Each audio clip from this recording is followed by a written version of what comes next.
Jambo. Hatujambo kaka. Hatujambo kaka. Vizuri sana kuwaona siku ya leo. Bwana asifiwe sana. I'm just following what it Na is. tukuzwe. Tukuzwe. Na apewe sifa. Napewa sifa. Ndu. How you day? I did, Jerry. How do you say Bwana asifiwe in Nigerian? Praise God, no. No. Don't Not in Anthony Joshua's. What's that? The late, what is it called? What? TB Joshua. TB Joshua. Yeah, not in TB Joshua's. In proper Nigerianese. There are many languages now. Pick one. Okay, Pidgin is universally Nigerian. Yeah, we thank God now. It's Pidgin. Brother umesikia? Thank God. Jamaa wameamua kwamba lugha yao ni Kiingereza, sio? Pidgin is English. Basi, Pidgin is English. historia ya ukoloni mazee kumbe litia fora vile. Chukuna imela. Is that Now that one I can understand. I remember that song, Imela. Unajua sasa Kam. tumetoa nyoka pangoni sasa. Mpaka imela imekam. Kabisa. How do they say? imela. No, in the song. Imela okaka. Onyekerua. What does Onyekerua mean? The one Onyekerua. who watches over me. And Okaka is? Oh, as Is that guy you were telling us about yesterday? That was Okeke. Oh, it was Okeke. That was Okeke. I was thinking, it's Okeke who's praising God. And if you read the narratives and the tales of Okeke, you might find there's a chameleon somewhere. Also Somewhere. in that story. Okay, the chameleon. Okay, so no. It's like high praise. That's what it is. Hey, kabisa. Kabisa. And how do you say? It's okay. You've heard them. Welcome to the show. We have a lot to cover conversation on today. Today we'll be joined by the vice chairman of the Wiper Democratic. It's called Wiper Democratic what? Movement. Party. All that movement party, Yes. coalition. Wiper Democratic Movement Party. Yeah. Senator Mutila Kilonzo Jr. He'll tell us why they are walking out of NASA and where they are going to. How can it be one Kenya if you're leaving others? Anyway, he'll be here. We'll talk about that. We'll also be looking at very many other things that are happening in the country. Did you see that Burukanga in our match against South Korea? Which way is it? I was very upset Why? because these girls had the game in the bag Which game? from the beginning. And then they just started rejoicing very early and I think lost their focus. So the first set, they were playing like they could win it. The first few points, they were up by 5 points Right. in the first set. And in volleyball, 5 points is a lot of points. And they could have maintained. Catching up with 5 points hard. But South Korea caught up because they let it go. South Korea caught up and then they beat Kenya in 3 sets. Flat, boom. So boom, first set they did boom. 25 12 or something. Yes. We were cautioned yesterday by a lady, Who? Sylvia, who understands basketball. No, let me rephrase it. Who not only understands basketball, sports. but understands sports and understands all the where and to for of the sports. Sure. As in the training, the what. Now, if you go to the what and the what that she said yesterday, it could explain. I understand. But I listened in on the huddle with Coach Bitok. And what he was telling the ladies was very clear and it was evident. I mean, if you understand the sport and understand other sports as well, it was clear. What was he saying? They felt that they had won already. And in the huddle in the first set, he said to them, ladies, calm down. Focus. We are not anywhere yet. Focus. But it was already out the window. This one, in this case, had So they nothing had to do listened to with me. They thought that training. we were going to charaza those girls like Burukanga. You really must be careful about the things you say on radio. Burkenge Tema. You really need to. Okay, first, what is Burukenge? You don't know Burukanga? You wait. I'm waiting. The day you see Burukanga, you will not be. It is a member of the lizard family. You will not be told this is a Burukanga. It will say I am. You will know. You will say know. I am. Especially when you look at the blue neck, you will know it's a burkenge. It's a lizard. Oh, okay. So when lizards are beaten, that's not why you say we beat you like that. There is a way in which we respond to reptiles. Beat the living daylight, beat it to smithereens. every fear and every phobia you have is unleashed on that poor animal. More so like a snake. Haven't you heard people say, that person beat me like a snake? Yeah. No, Kenya did not beat South Korea like a snake yesterday. Kiliumana. But anyway, it's okay. It's okay because there's something there. Those girls have something, and Those girls have always had something. You see that coach, what's his name again? Bitok. You see the other one previous, Lungaho, who's now the boss. Those guys have developed women basketball in this country to a point where we are actually taking a team to the Olympics. Volleyball. Yes, volleyball. Well, Sorry. what did you call it? I said basketball, right? We know you meant volleyball. Yes, So yeah. it is all right. However, you don't even recognize what the work that they've done. It's. I always come back and I still think believe in the I think stars. of the I still Lungaho and Bitok and the others, and I look at how have we recognized them, just individually. How? We have somebody who just goes around making noise and getting elected, and we recognize them as elder of a golden We heart. even give them awards. Bloody. COVID. Is doing the thing, 976 new cases in Kenya. This was reported yesterday. 10 deaths having been reported over the last month. It takes Kenya's positivity rate now to 14.2%. Remember, according to the World Health Organization and what has been accepted globally, what you're trying to do is keep your positivity rate under 5%. And that's when you be in healthy stead. This case doesn't look really good. We were at 9% for at least 3-4 weeks through the month of June, entering into the month of July. Second week of July, we started to see this positivity rate rise above 10% to 12%, 13%, and now we're at 14.2%. So we're in the wave. Yes, this is it. We're actually in the fourth wave of COVID.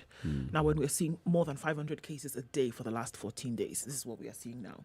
976 new cases from a sample size of 6,896 distributed across the country, with Nairobi with the highest, followed by Mombasa, Kiambu, Makueni, Kilifi, Uasin Gishu, and Nakuru. And then Machakos. Siaya. So wait. So in this wave, the cases are back to Nairobi. Yes. Nairobi. The lake region has now dropped. The lake region has dropped, but we must understand something. Even when we saw the higher numbers of cases in the lake region, Nairobi still had the highest numbers in the country. Even when we saw the increase coming out of Kisumu and the western counties, Nairobi still had the highest number. And, this can be attributed to that you have the most movement in and out of the capital at any We're one actually time. now looking not so bad in the lake region. If you're talking about it's not. Kisumu 9, Busia 8, Kisii 3, Bomet 2. Siaya 19, Migori 14. That's what we're looking at, but we had higher numbers in the hundreds previously. But, officially we are in this fourth wave. And the likelihood that these numbers will rise in the coming days. Okay? So globally, we're also looking at issues in the United States. Americans, we had a few senators now suing Nancy Pelosi, taking her to court because they've been asked to wear masks even after they've been vaccinated. And they don't understand. You asked us to wear masks in public places, in federal buildings. We did that. Now we've been vaccinated. You're asking us to wear masks. But you know what? This is unfortunate because it has come out from sentiments from the president that if you have been vaccinated, you will be all right. And a lot of people took this and ran with it. But Fauci has been telling his folks, you know what? We're still in danger. Even after having been vaccinated, we still need to put on masks. And Americans don't like this thing. They don't want to wear these masks. And you're making them... Is it really the mask or the symbolism that's attached to the mask? Freedom. Yes, remember that particular part of the world. They are big on this thing. I'll do what I want. You cannot make me do what I don't want to do. That's the thing. They're big on this thing. It doesn't really have anything to... It's interesting, but it separates the two. It doesn't really have anything to do with protecting yourself from getting the virus, but more that you're trampling on my freedoms as an individual in this land of the free. So why? If you look at the way it's getting coverage now, the behavior of the ordinary American citizen, in terms of look at the number of people who have voluntarily gone for the COVID jab. Look at the number of people who are observing these measures.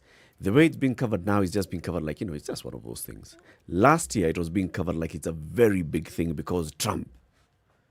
The politicization of these things is actually very, very dangerous. And this is why I'm calling out on the media. Because the media, especially this media that was anti-Trump, was picking every little thing. What Joe Biden said last week, how Joe Biden has been speaking lately. If this was last year and it was not Joe Biden as president, but Trump as president, my good Lord, it would be much worse. Now, how many Americans are following this? If Fauci is still saying what he was saying last year with a different administration in office, if the number of those who have gone for the COVID vaccine is still as low, what are we talking about? It's a mess, unfortunately, and it's twisting about the same standards just because it's a different individual, and then you're still battling with the lives of people. This is the problem, and from what Fauci has said, and probably from all indications, you will see another spike of COVID in the United States. It'll happen just because of the same thing, It's not just a spike. Huh? You see, what the world is dealing with now is not a spike, but it is the variance. If it was the same virus, not turbocharged, spreading around, or everything that we've been told about the safety measures we should undertake and what we need to do, and everything, the narratives that we've had would remain constant. There's no constance. Yes, that thing. Yes. Right now, the moment we brought in variants, and what it tells you is that this is a new journey that has begun. We are talking about 3 that are known. There are others. Unknown. And there are many others that will come, so long as people move around and so long as the virus is a living organism that is seeking to survive, it will adapt, it will adjust. And when it does that, it will emerge stronger, more resistant to whatever you have, and this story will go on. Mungu tusaidie. Actually, it boils down to that, because at the end of the day, the only real fight that you have against it is not necessarily the vaccine. The vaccine simply helps your body. The body has to adapt to the point where it knows exactly what to do with it. Yeah. Let's take a break then at this point. 19 after 6, live streaming on SpiceFM KE, YouTube, Facebook, Twitter. How's the weather going to look like? Let's look at that, and then we will say hello to you shortly.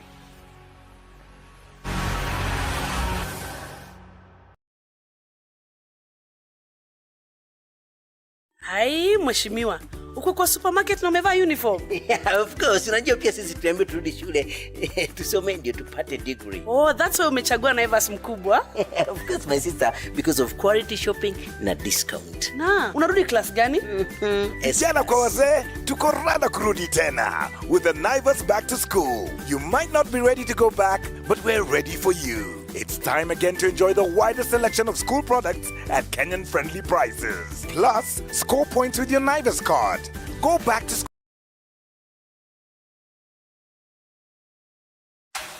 The weather with Spice FM. It's mostly cloudy in Nairobi at 13. We'll see highs of 21 today and lows of 12. Cloudy at 12 in Nyeri, highs of 18. 20 will be the high in Nakuru this morning, where it's raining at 15. It's also raining in Eldoret at 14, highs of 21 today. Rain showers at 19 in Kisumu, highs of 27 and lows of 20. Light rain in Kakamega at 17 with highs of 25. It'll come back down to lows of 17. It's raining in Mombasa as well at 22, highs of 28. Highs of 28 in Malindi, light rain at 25. It's mostly cloudy at 20 in Kampala. We'll see highs of 26 and lows of 17. Mostly clear conditions in Dar es Salaam this morning at 20, highs of 30. 15 will be the high in a very chilly Johannesburg. It's clear at 4. Mostly clear conditions at 24 in Lagos, highs of 29 and lows of 25 through the day. It's 20 and clear in Kinshasa. It'll go to highs of 30, back down to lows of 20 today. It's raining out in Beijing at 28, highs of 25. It'll come down lower later. Mostly cloudy conditions at 16 in Paris, highs of 24 and lows of 15, and cloudy at 17 in London, highs of 21 and lows of 14. Tuesday night in New York is mostly cloudy We'll go to highs of 31 and lows of 22. Sugar and spice and everything nice. Everything nice. SpiceFM. Spice up your life. Mature, intelligent talk every morning. Spice up yourself.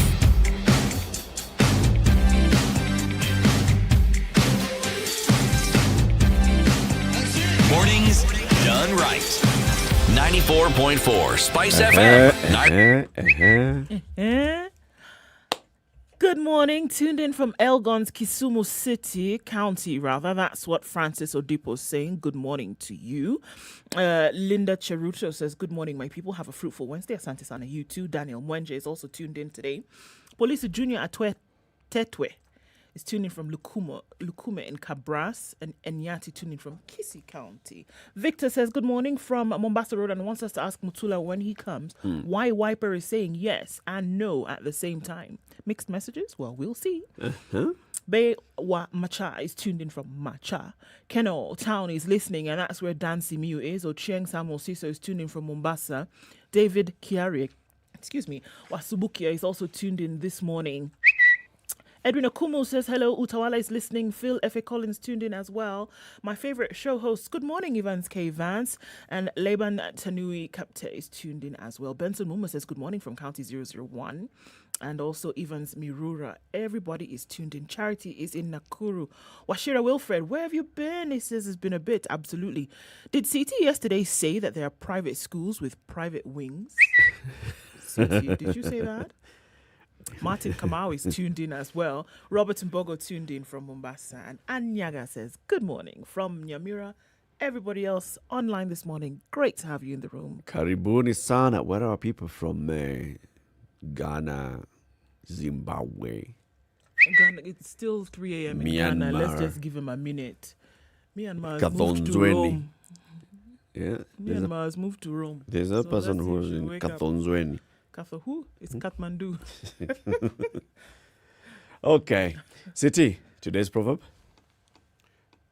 If there were no elephants in the jungle, the buffalo would be a great animal. This is given the assumption that the buffalo is not a great animal. If there were no elephants in the jungle, the buffalo would be a great animal. The person has never seen a rhino. Or a lion. If there are no elephants in the jungle, so the second largest buffalo animal would that be person a has never great seen animal. is a buffalo. That cannot be a Kenyan proverb. Where is it from? If there are no elephants in the jungle, the buffalo would be a great animal.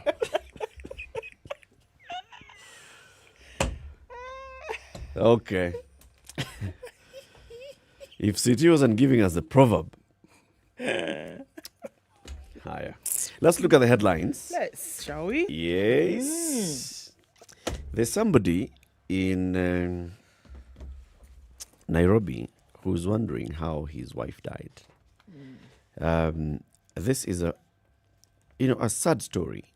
It's about a gentleman called Naftali Mbaki who took his wife to Nairobi's Mama Lucy Hospital on the 12th of July, hoping that she would return home after her sugar levels were stabilized. However, in his Kayole home today, this 60-year-old man is sitting there.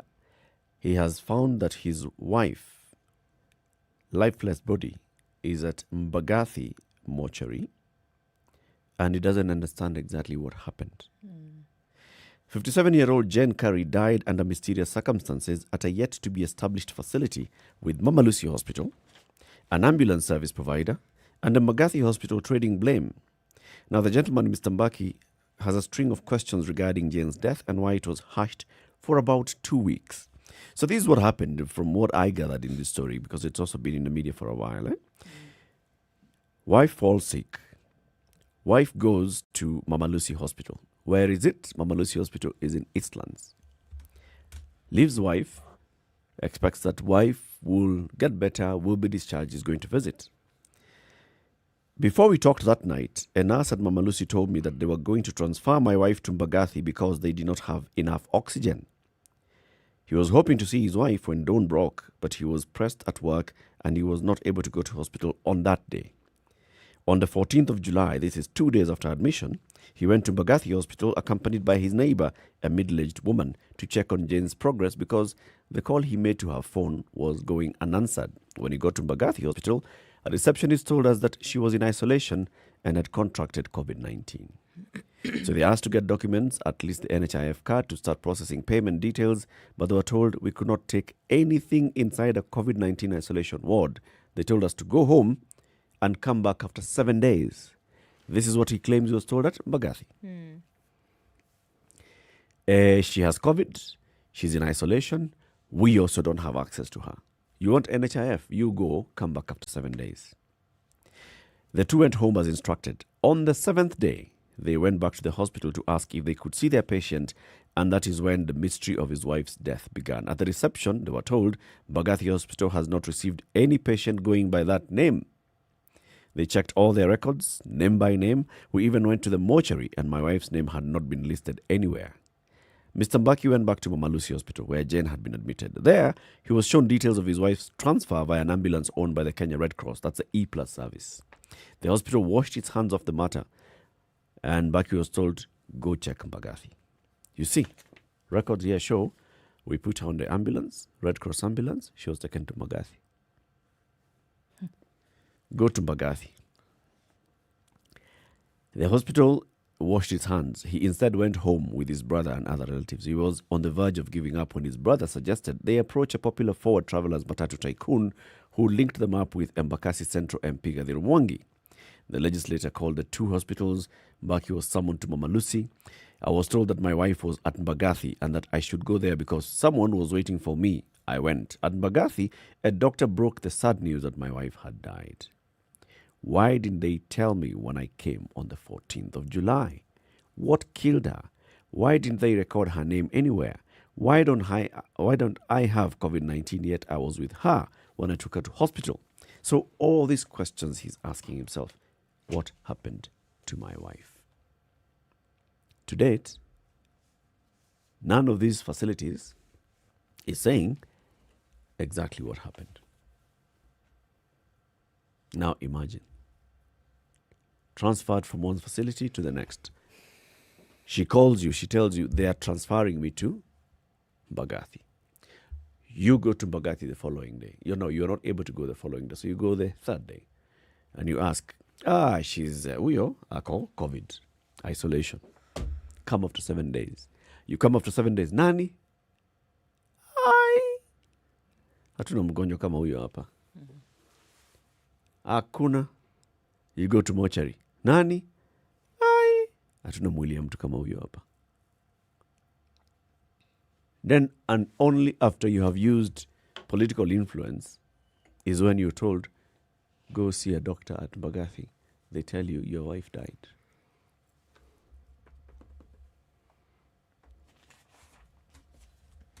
It's unfortunately a worrying thing that there are more and more stories like this that are coming up. Because it should be very clear. Because then everybody's going to fill the holes for themselves. Yeah. Did something happen that should not have happened? Otherwise, why would you not tell me? Because as painful as it is, it's normal that something could have gone wrong during a medical procedure and somebody passed. Why not explain it? Because now what you're making it look as if something happened and there was some foul play involved. And so it's being hidden. Why? You know what I'm seeing? Huh? The ramification and the effects of the sort of examples that leadership provides. You have a leadership that kicks the can down the road all the time.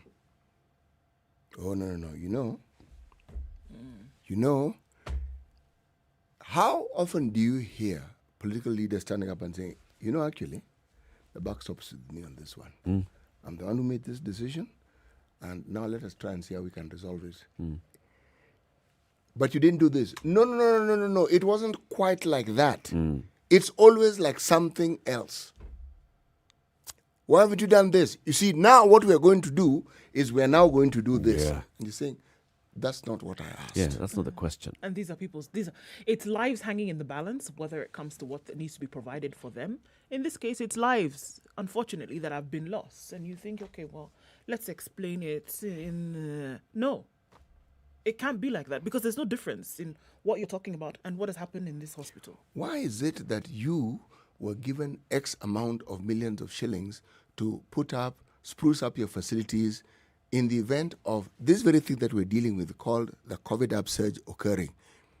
What you people in the media do is this. You say, no. Simple question. Clearly, you lack the facilities. And we're saying... And money was given. We're just asking, how did that work out?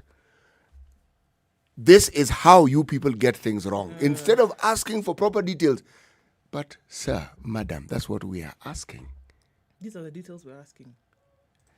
So, you have a situation. You think that is bizarre. There's something even more bizarre. And will tell us after this break. Please, yes. Aye. It's a bizarre morning. It is a bizarre morning. 27 minutes to 7. This is Kenya's biggest conversation. It is a very sad story. All condolences to Naftali Mbaki. Aye. Hey. Surely. You know, when you see someone being jailed, a governor or two or someone who stole, then people will fear. Because our problem is not the borrowing, it's the stealing. We've become actually a nation of thieves. The only thing we lack is an opportunity to steal. The guys who quote the Bible and say, I'm a Christian and all that, and you know they're thieves. Return what you have stolen 4 times. If you know that you have property or anything that you have stolen, just return and say, my God does not allow me to hold stolen things. We are also a reflection of you. Because you elect us. You know, we don't get into our office by ourselves. We are a reflection of the people who elect us. We don't want to go to the streets. We have a constitution that enables us to assert our will. When the legislature are now being taken as hostage by the executive for whatever reason, we are now bound by what they want us to do. This is just outside the realms of reality. We have impunity written into the DNA of our political class. How old were you when you learned that Jeshi Lokop is Jeshi Lawokom? I can't say it very well. And everyone knows.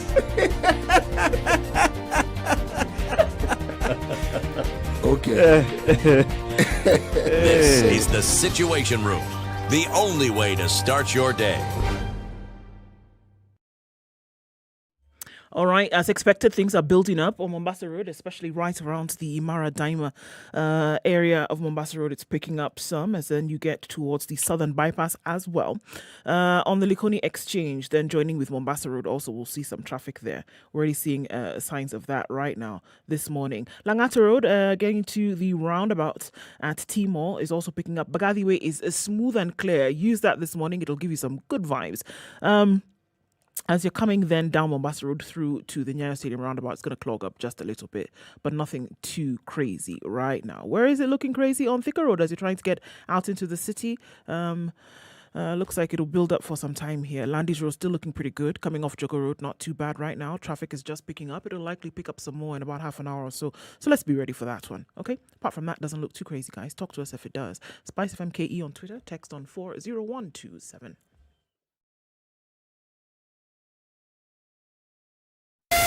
Spice FM, Malindi. Mature, intelligent talk every morning. Spice up yourself.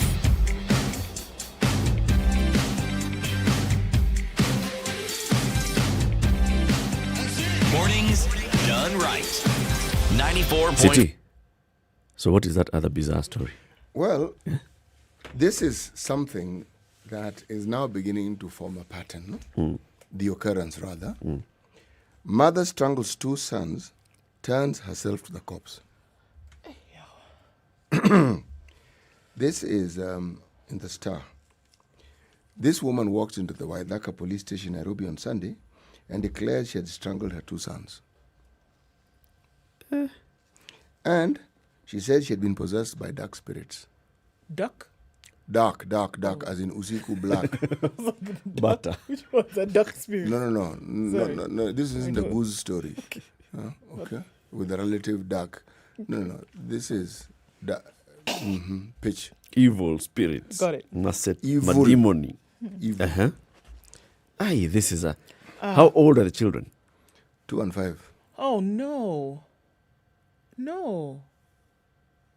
Not that it would be okay so if they what's were her 18, story, though? but... Was she a single mother, single parent, living alone? What's the story?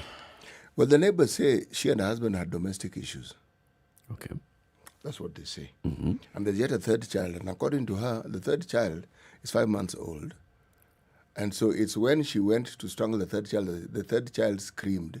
And that's when she said she came to her senses. She came to her senses? Yes. Wow. Jesus Christ. Why I picked on this story is for 2 reasons. Why? Remember the social ills that we see constantly coming to our attention and which also appear to be on the rise. Okay?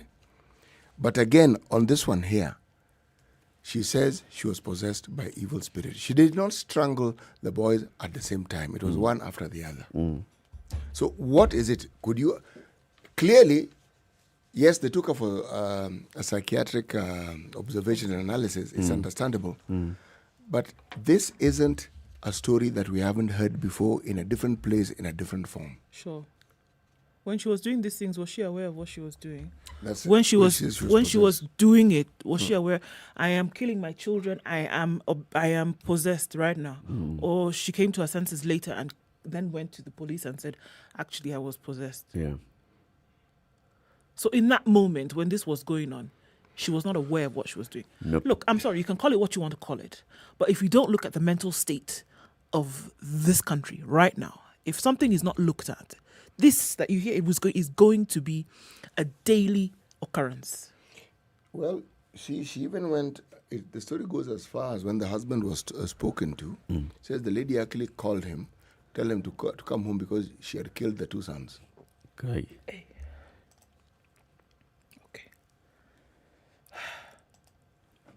It's clear. It's a very clear case of mental illness. It is. And mental illness here, you see, when people speak of mental illness, they assume that somebody has gone completely bonkers. Yep. No. And that they're walking naked or doing Yes. something really crazy that shows something isn't right. No, mental illness is not that. The moment the reality around you becomes a little too much for you to bear and you enter into anything that is close to a depressive state, you are unwell. And it needs to be, and this is the thing. I mean, a couple of days ago, one of our neighbors was sitting in his vehicle the whole day. He sat in his vehicle the whole day. I was on leave. From about 4 a.m, when the security guards were doing their patrol, he sat in his vehicle until about midnight in the evening. Just sat there. They tried to coax him out. He wouldn't come out of his car. And he wasn't talking to anyone? No. He sat there. At first, and then it started to get a bit worrisome because everybody thought, okay, is he unwell? How can you help? And it was kids who had realized that he had been there for some time because they were still on holiday at that point. And his wife had been looking for him, was frantic in the morning, and then they came and found out that he was in the vehicle, and she had actually heard him come out of the house at that point. What worries me is that later they were able to coax him out of the vehicle, but nothing. He's fine. Like he's in a daze. Yeah. And he went back to his house. There's still nothing here, and nobody was to speak of it again. And that's it. Does he have a family? Yeah. I said his wife was looking for him. She didn't know where he was. It was the kids who now were playing outside in the compound and then they found noticed. him. This guy has been sitting here. We've come, we've played, we've gone home, we've come back. He's still in the car, sitting, just in a daze. Now, this is someone that you've seen and you know, but then now you see him a few days later, he's driving, he's going about, no problem, like nothing has happened. Now, how many cases do you have of people who are going through these things right now, and it's not really dealt with as an issue? It's just like, okay, maybe he had a bad day, right? Maybe he had a bad day, but he's over it now, it's done. But there are many, and like CT said, it's not that somebody will rip off their clothes and walk in the streets with hair matted and in a dirty case that you will say this person is suffering from a mental health issue. It's not at that point. You know? Yep. It really Many of isn't. us are in that state. Yes. Some know, some don't know. Yes. Judy Amaya says mental health is a big issue, guys. We agree with you, Judy. It's actually a very, very big issue. In fact, not just saying this anecdotally, there is a report to that effect. A very recent report released by a team appointed by the government to look into the issue. And it says this is actually a national disaster. Yeah. So, yeah. What are you looking at? Okay. So, I mean, we're still on the morbid, but it seems that, look, this is what is making its way. More tests are needed to tell how Kangogo died. She was wanted for murder for the murder of a colleague and a businessman. Of course, we know the story. But the question is, did police officer Caroline Kangogo kill herself, or was she shot at close range? The answer to this question could not be established even after a post-mortem examination was conducted yesterday. The pathologist said further laboratory tests would have to be done to confirm how exactly she died. So Chief Government Pathologist Johansen Oduor said the autopsy could only confirm that Ms. Kangogo had a single gunshot to the head. That's all they could tell. They couldn't tell whether it was self-inflicted or whether it was by someone else at close range. He said the bullet entered through the right chin and exited on the left side of the head, its trajectory being through the brain and the skull. So this was after a 2-hour autopsy at the Moi Teaching and Referral Hospital in Eldoret. He said there were stories of whether she was shot or she shot herself. We shall only establish that once we do more tests. We have taken swabs on the hand to find out whether there was gunshot residue. We shall only establish the manner of death, either suicide, accident, or natural death, once we see the lab results. And for me, the fact that there is a question here is what is more worrying than anything else. That there is a question, that there is a possibility that the reports that we are being given by police that this is what happened to her could actually be false. Yep. That's the worrying thing. That somebody could have taken her life for reason 1, 2, 3. That you have to question that is an issue. At what point does IPOA get into a case? Is it only when a police officer is accused or, is accused of not doing their job? Are they like a court of law who wait for the complaint to arrive at them, or do they also have... Or are they like real internal affairs poking about and seeing... Or do they have investigative powers? Yes. They do have investigative powers, but their mandate maybe, I don't know. Because this is a case of a police officer who's died. This is a case of a police officer who's accused of having killed one police officer and a former police officer. Definitely, IPOA, this particular case, should be looking at in... That's it. If there are questions... It's in policing oversight. Yes. And the fact that there are questions, there's doubts, it's unsettling. Ay, boy. City, how far is Bungoma from Eldoret? Not so sure. Estimate 100 kilometers, 200? Take you 2 hours to get there by road? Slightly more, I think. From Bungoma? From Eldoret. From Eldoret. To Bungoma. And from Kisumu? From Kisumu to the border, almost a similar time. Yes. Because I'm actually looking at the route in my head. Kisumu to Bungoma is more straightforward because you can go through Nambale and head towards there, and then you are in the county. But Eldoret, I'm thinking of the route that you would follow. Do you go through Kakamega? Do you come around through... let's say it's more or less the same distance as almost from equidistant. Kisumu, say, to Migori. Okay. Yes.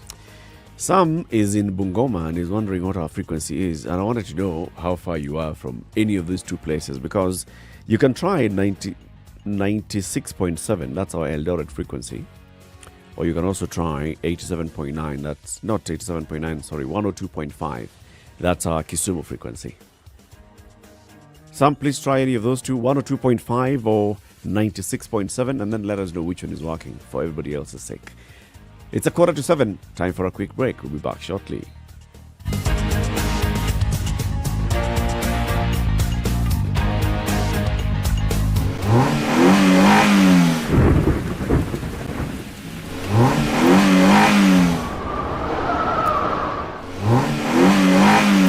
Shell Helix HX7 and HX8 with Flexi Molecule technology, an engine oil that overcomes today's tough driving conditions and actively adapts to changing engine temperatures. Shell Helix. Drive on.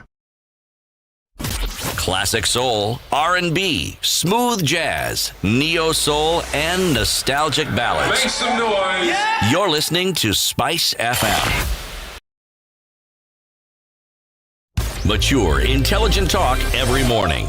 Spice up yourself.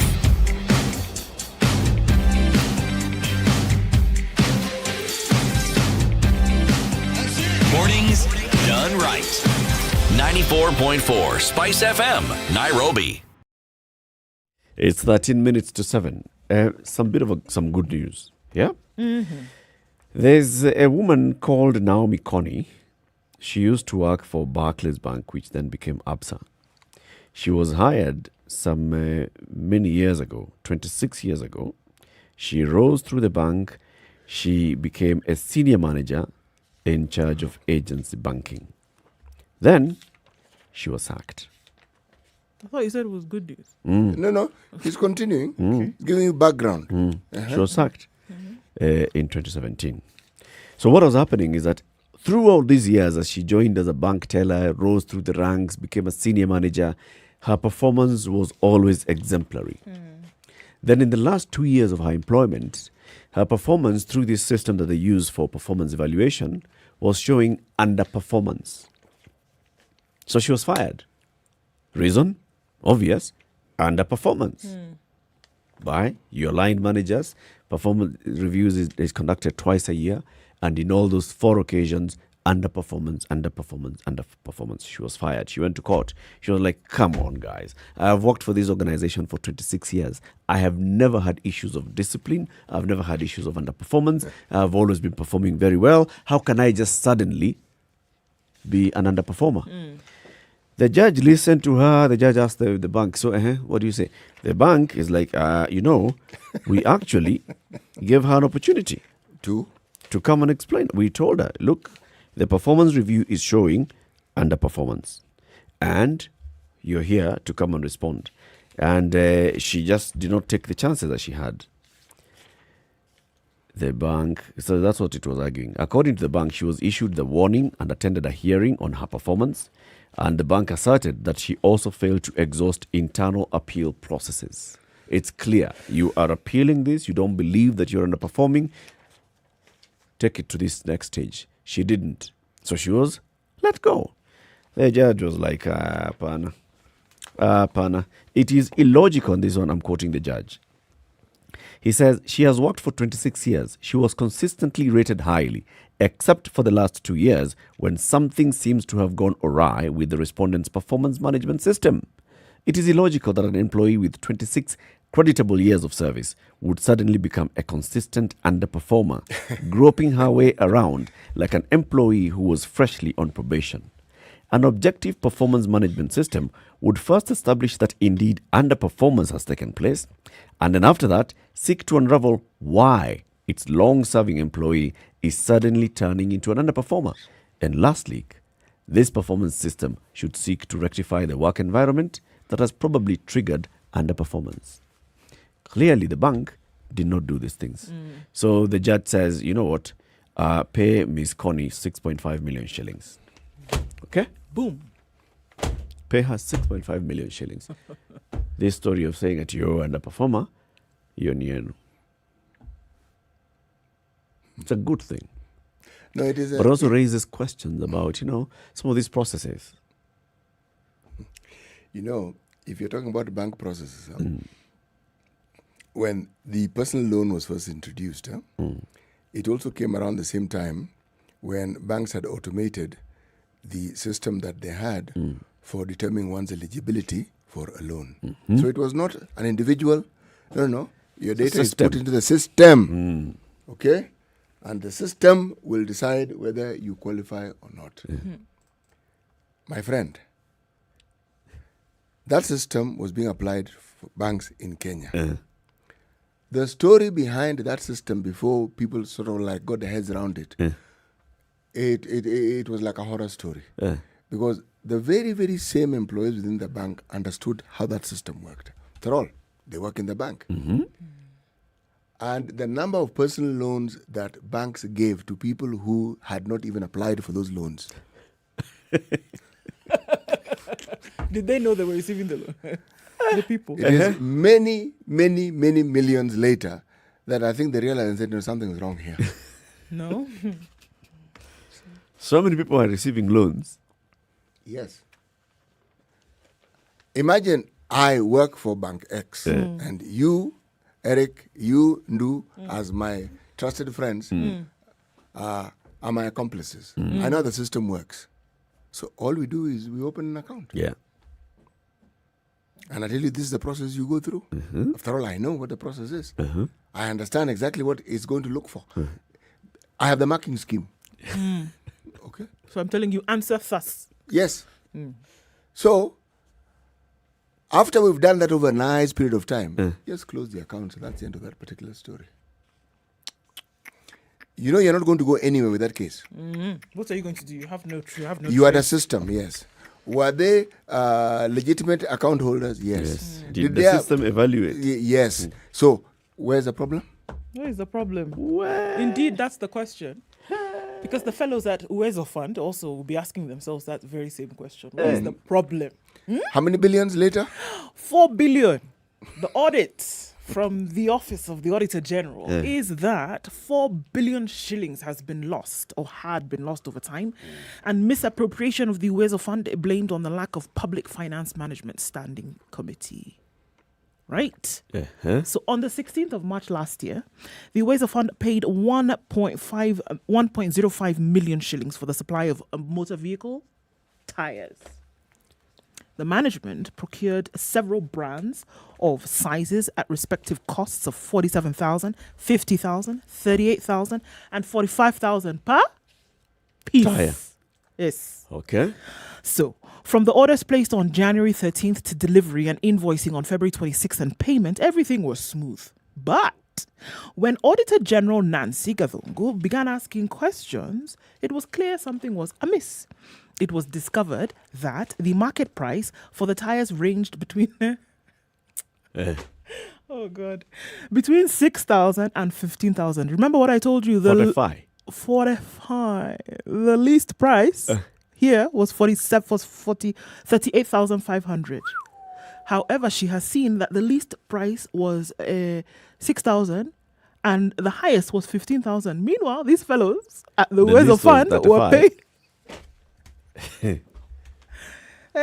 So the violation of procurement laws was just pointed to massive mismanagement of public funds at the entity. As the Auditor General says, Kenyans are staring at a loss of over 4.1 billion shillings.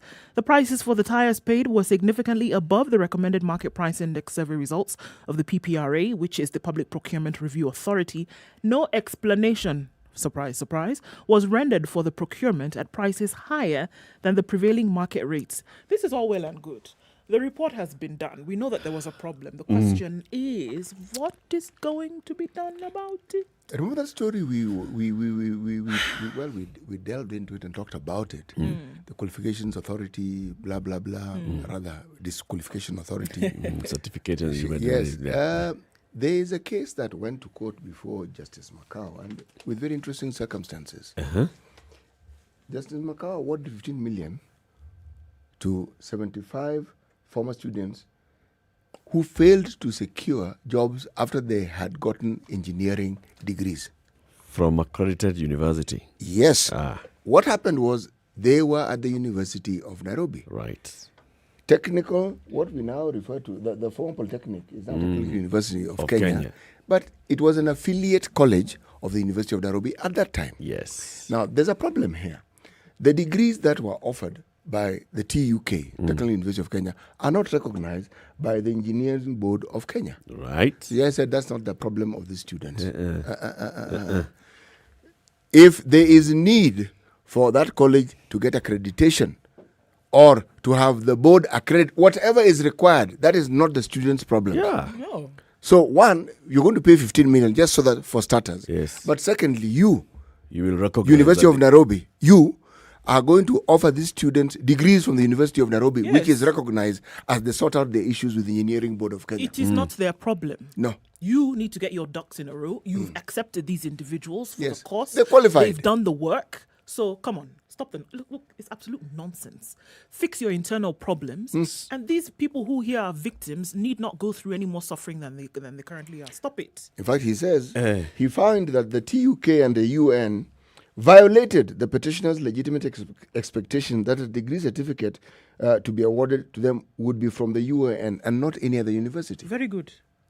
So what did they receive?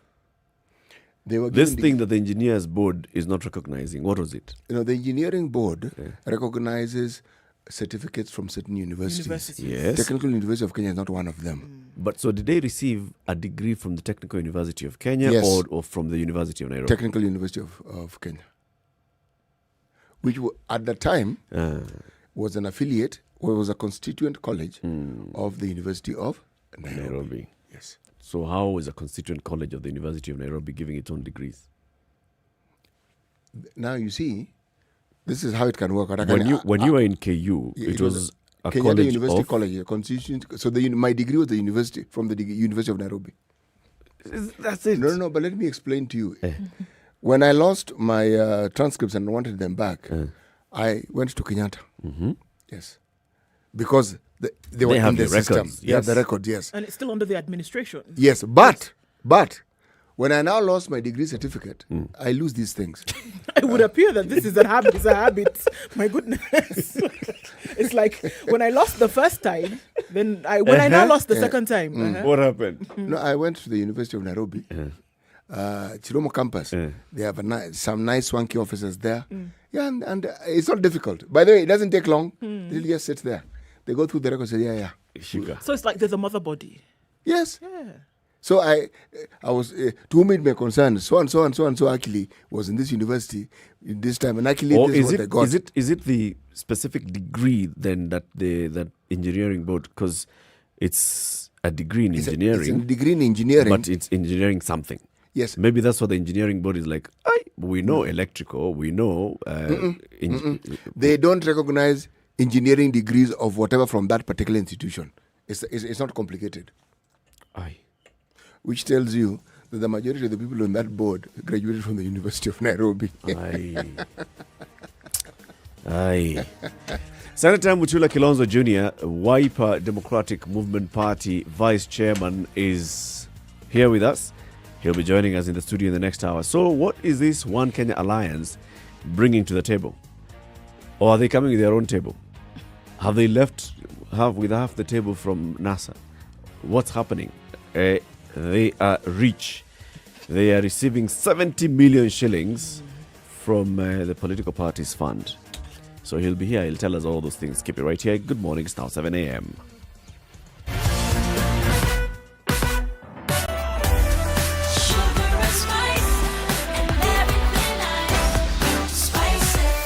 Spice up your life.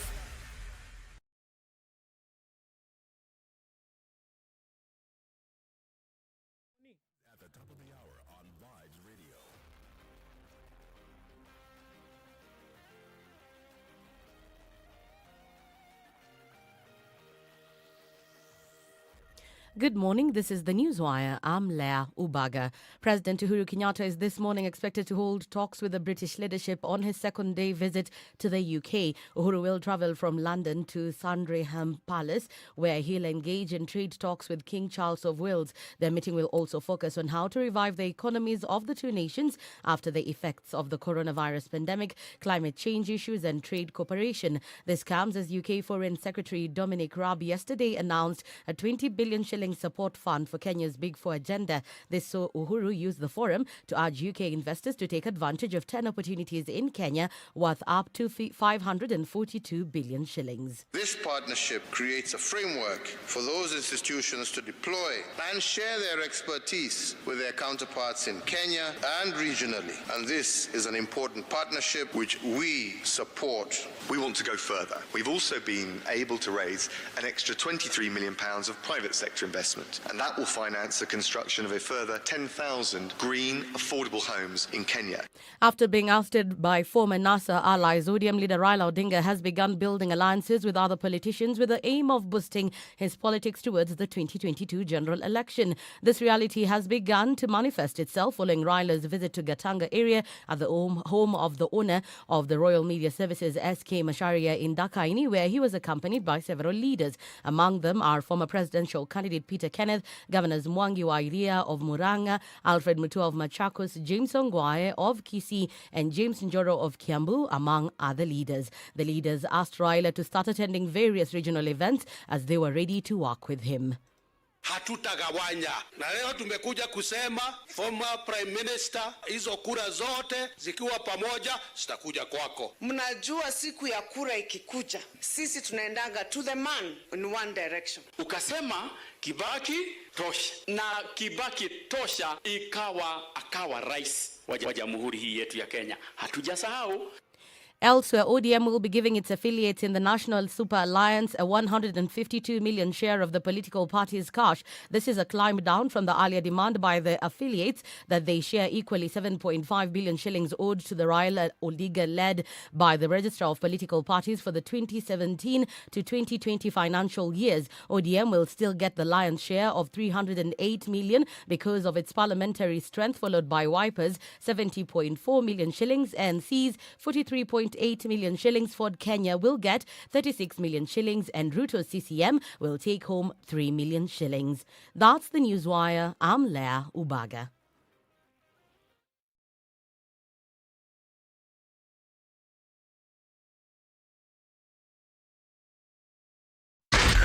Spice FM, Nakuru. Okay, so where there was none, there is a lot now on Langata Road heading out into the city. It's going to take some time to get out of this one. We'll also see heavy traffic in the CBD, Kenyatta Avenue coming in and out. It's going to take some time as well. Spilling onto Landis Road from Jogo Road, high traffic. Right around Imaradaima on Mombasa Road as well. It's going to continue to be an issue. Okay, Thika Road, hot and heavy coming in through towards Muthaiga Square. Pangani also at the underpass. Heavy traffic there. We're right in the middle of traffic hour. Let's see what it looks like in a short while, but it looks like it's going to be a busy Wednesday. Try and keep things moving this morning, shall we? Talk to us on SpiceFMKE on Twitter. Text on 40127. Let's keep things moving this morning.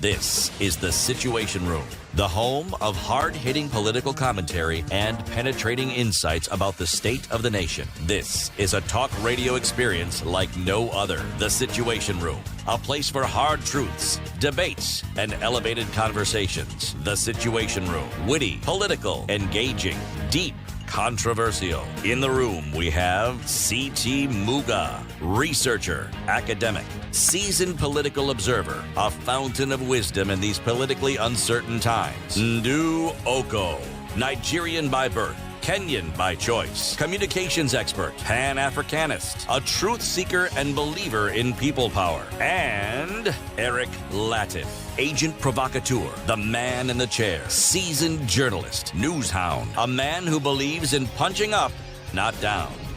This is The Situation Room. Yes, the only it is way 5 to minutes start after your 7, and we thank you very much for tuning in to Kenya's biggest conversation, getting into the second hour.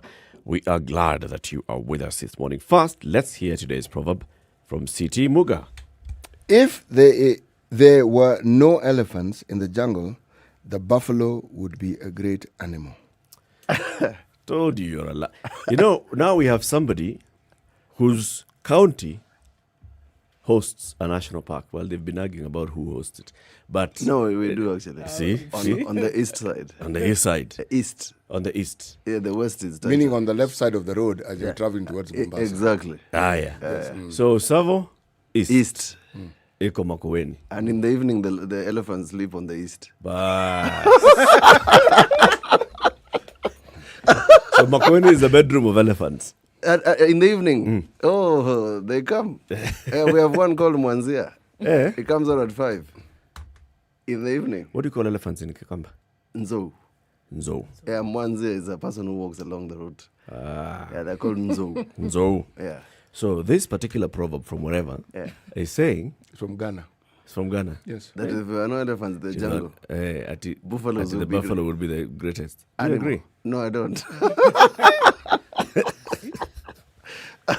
What, in your opinion, would be the greatest animal? The buffalo is still the greatest animal, actually. Voila. Even with the elephant. Even with the elephant, it's still the greatest animal. And that's why I come from a place called Mboni. Those are actually buffaloes. So now you're biased. No. This is where the story is going. This is why it's sweet now. Actually, he is factual. Yes. You see, if they had rhinoceroses instead of buffaloes, yes, he's told, yes, it is. So this part of the world where this proverb comes from, it is very likely they did not have rhinoceroses. Yes. So the only comparison they had, you think buffalo. If you have elephants, you must have rhinoceroses. Not necessarily. India has elephants. They don't have rhinoceroses. No. Why are we talking about rhinos? I thought it was buffalo. No, because this man here Because I said... decided this one brought to take rhino into advantage of the big five. Of Mheshimiwa's presence here and is politicizing a proverb. I tell you. Senator Butula Kilonzo Jr. Yes. Senator of Makueni County, Vice Chairman of Wiper, Mr. Moneybags. Yes. So Wiper is getting 70 million shillings from the political party's fund. It's not 70. It's more. It's more. It's 187 Oh, let's get it right. million, shall we? the total. Hey, Due. sasa hii Money breakdown. due. Money due. Hii breakdown inasema different. From 2018. Okay. Financial year. Okay. Yeah, the financial year ending 2018 to now is 180 million shillings. If I was in a rally, I would say clap for us. Or in church. Or in church, Yeah. spaghetti him a coffee. 180 million. So this story today, is it only looking at one financial year? One financial year. That's just one. So one financial year, 70 million. Just this That's latest possibly one. what is left out of what we should have gotten. The rest, ilihama. Imekunywa maji. Ilihama hiyo. Okay. So, but this happens soon after your party leader has a meeting with the ODM party leader. They shake hands. He walks out. The ODM party leader comes out and says, you know what, actually now what we're going to do with this whole standoff over the sharing of the political party's fund. As ODM, we agree that we're going to share with our partners. He says that your party leader is like, I've walked. Is this not a game that you guys have played? Oh, because of the money. In fact, let me So you come in. First of all, your party leader says, you know what, I cannot work with Raila again. Then the next thing, your party leader and the others in the Okoa, Kenya, hold a meeting which you addressed, right? Yeah, where you address the press. And you say, we are unshakable, we are moving together, NASA is dead. Next, your party leader, Kalonzo, meets with the ODM party leader. Comes out, ODM party leader says, we shall share the money. Your party leader then says, but we are in Oka. Sasa. No. You must remember the history. The history, and if you followed what the SG of ODM has been saying, he's been saying no money is due to any of you. Yeah. Consistently. He has been consistent to the extent that the last time he put a figure, he said, if your owed is 2,500. I mean, the man is simply so contemptuous and condescending that I'm surprised that his skin doesn't come off when he says such things. So the contention is as follows, that because we didn't get any money out of the presidential elections because we boycotted, we are not entitled to any funds. All those funds belong to one political party.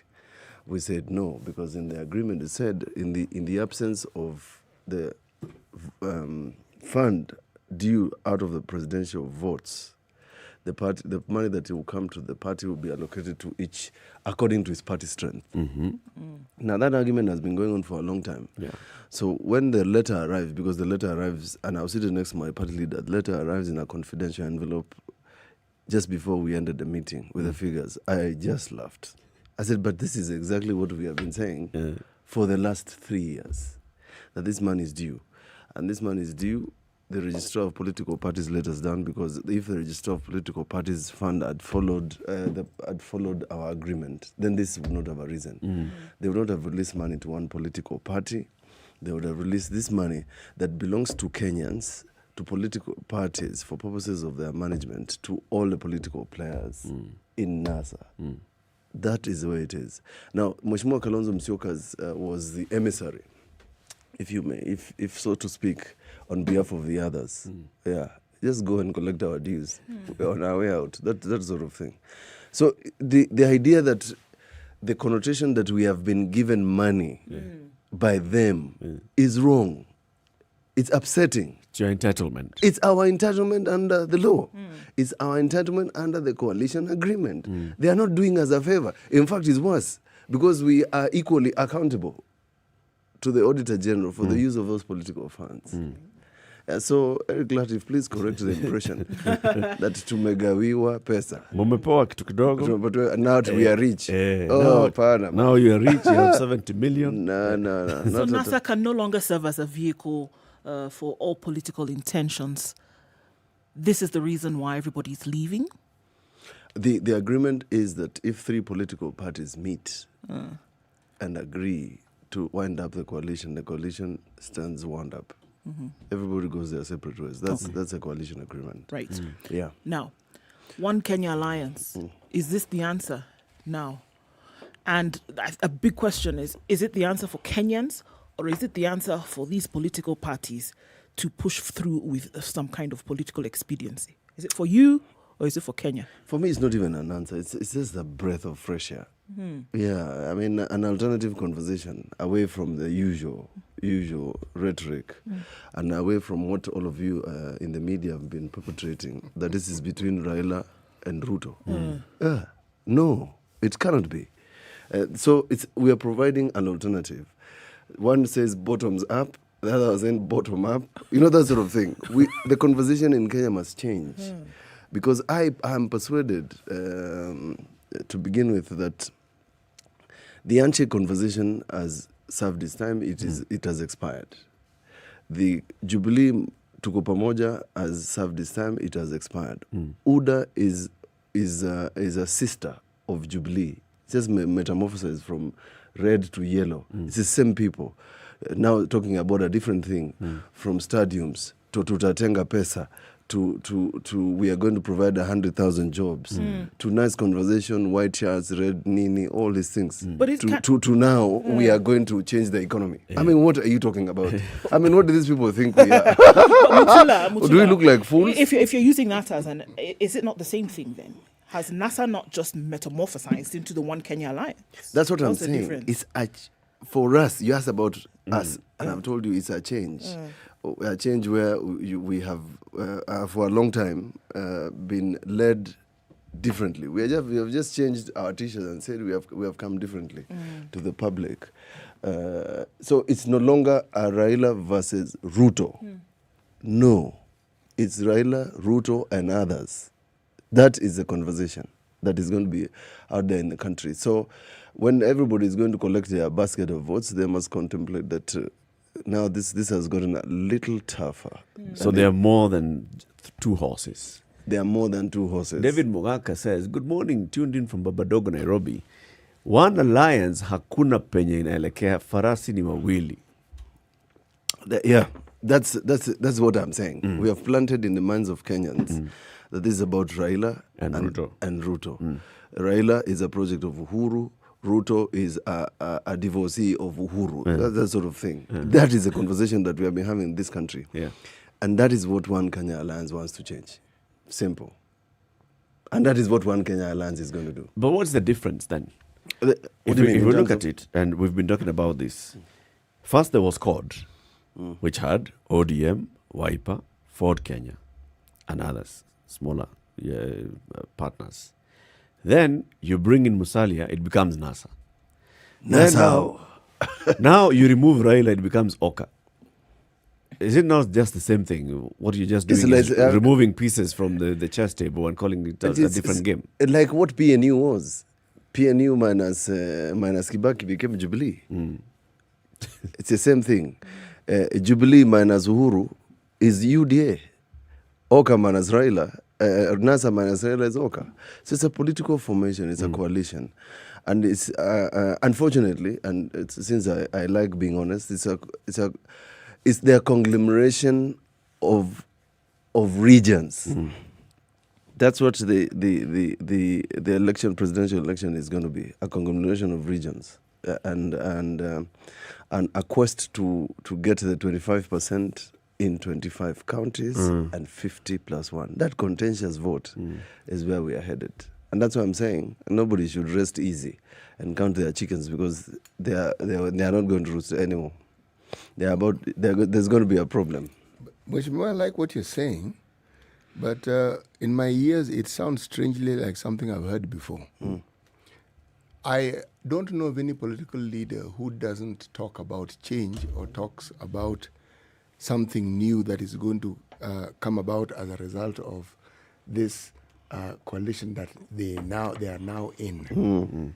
The question I want to ask is, what are these other things that will guarantee that this coalition that you are in will actually make the difference that you are speaking about?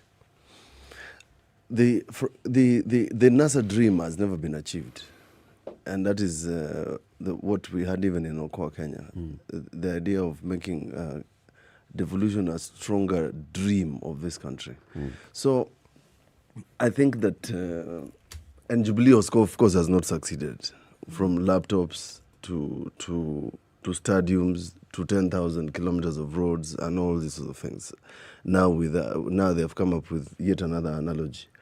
But I mean, Kenya is still where it was, possibly pre-2010, except that we have 47 governors and 47 senators and 47 women reps. But we are easily, possibly even worse than we were before. So you actually, by the way, I actually don't envy even our own candidate who's going to be president, because the conversations are going to be on the economy won't be just 1 plus 1, because the country is suffering, the country is reeling under debt from Jubilee. The Kenyans, I mean, you saw the statistics yesterday about the number of suicides in Kenya. That tells you that we already have a problem, and you will not have the same conversations that we have been having. So I believe that One Kenya Alliance will bring up a different conversation than the one you have had before. That this man is a thief. If he's president, he's going to steal more. This man is a saint. If he gets there, the country is going to change. You know, the usual conversation. That is not helping you and I. It's not helping the country, has not helped the country, and the country is suffering. So I believe that is the alternative conversations that we are going to be talking about. If you talk about the Uchumi Bora, for example, the mantra of ANC, what is Uchumi Bora? How different is it from the conversations we have been having, or the conversations that have been propagated through Jubilee government? Same messaging. So as you're coming then together, it's how you implement it. What is your different message? So you've told us, and you've actually just chided them and said one side is saying bottom up, the other one is saying bottoms up. They're saying the same thing. What is the Okoa Kenya message? The Okoa Kenya message is that the economy of the country cannot be run the way it has been run before. Means that you can't borrow. It's like robbing Peter to pay Paul. So you can't continue doing the same thing and expecting a different result. So any person and from Oka, Kenya, you cannot use the model that Jubilee has used, or pretend that you can use the model that is called the bottoms-up approach to succeed. You will not succeed. You know, Mheshimiwa, I think, though, that anyone coming after this particular administration, in my opinion, has an advantage. Of course. A huge one. Because if you have an administration that has actually underserved its people, okay? Remember, when Kibaki took over from the Moi government, there's a lot that was said about the Moi government. There are very many positive things that we are reaping from that government that we don't talk about very loudly, but that's not really what I want to say. What I want to say is, things that had gone wrong, give the Kibaki an opportunity to set them right. Absolutely. And the Kibaki government did. Okay? Very well. Yes. And they set many things straight. This government seems to have got it wrong at every turn. Everything. Everything is wrong. So a bit too harsh, but okay, go on. No, but it's true. Everything is wrong, and it's correct that the president, the person who is going to inherit or succeed, not inherit, succeed Uhuru Kenyatta is going to have an advantage because they will be like Kibaki. Just have to tweak. We hope they're like Kibaki. Yeah, like Kibaki, you just have to tweak a little the conversation. Yes. What did President Kibaki do differently? He just encouraged you to pay taxes. That's it. He said, go and pay your taxes. But if you want money, go and borrow from the bank. Yes. It's simple. Precisely. And the reason why we could borrow from the bank is because his government wasn't borrowing all the money from the bank like this one. So there was money for you to actually borrow from the bank. This government is borrowing from every place, nook and cranny, including commercial loans, which we have discouraged them from doing, to do, and in particularly to do recurrent expense. So, and you see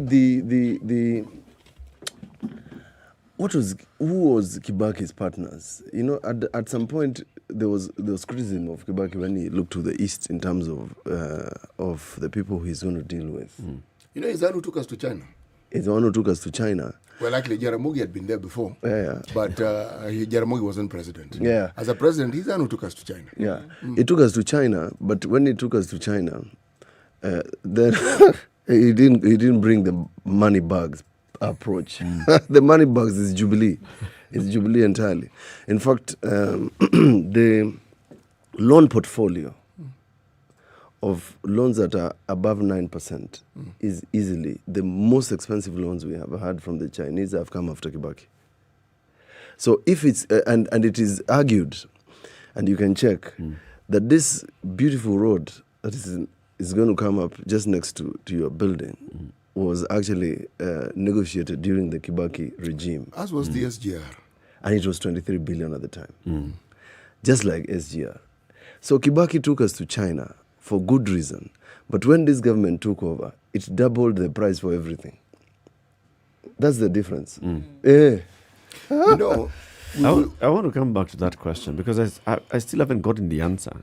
What is the Okoa Kenya message? I mean, what different thing are you selling? This is the same people. We are talking about the same principles. Musalia Mudavadi has vied for president. Musalia Mudavadi has been in NASA.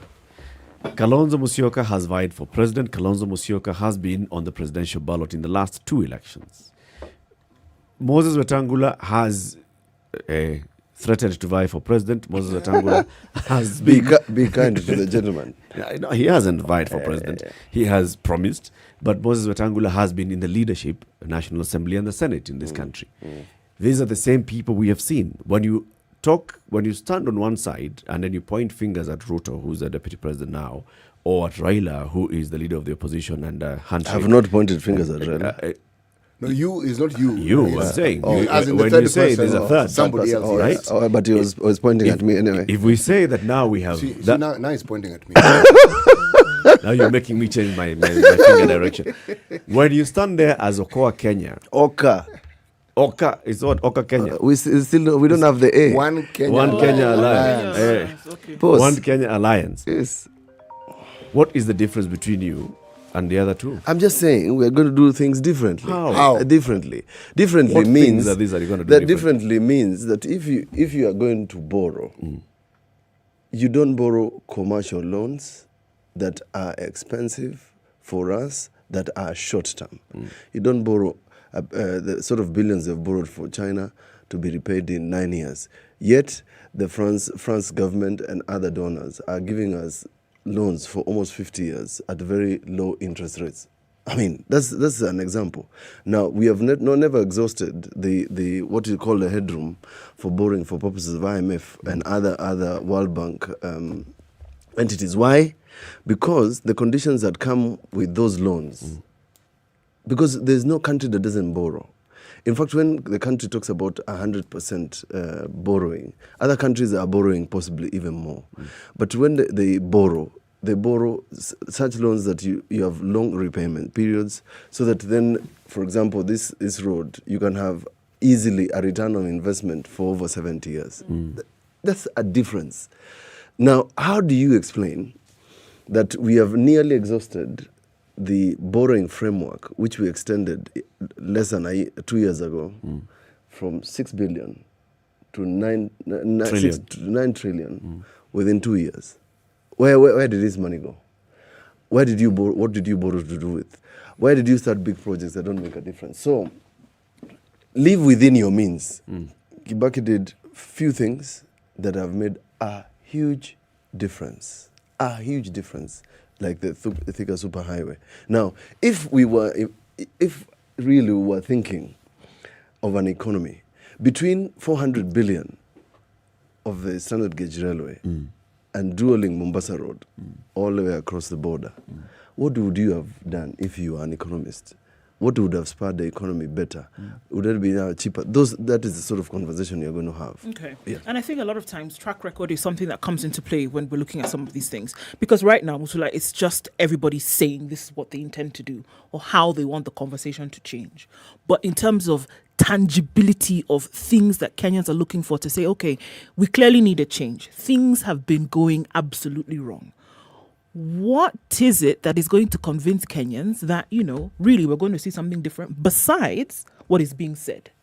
Of all the people who are principals in this new alliance, of all the people who've been in government, of all the people who are contributing to this current conversation, what is it that then will really convince Kenyans that this is actually the direction in which we ought to go? Let me continue with that conversation. Now, why do you think that we have entered into expensive contracts?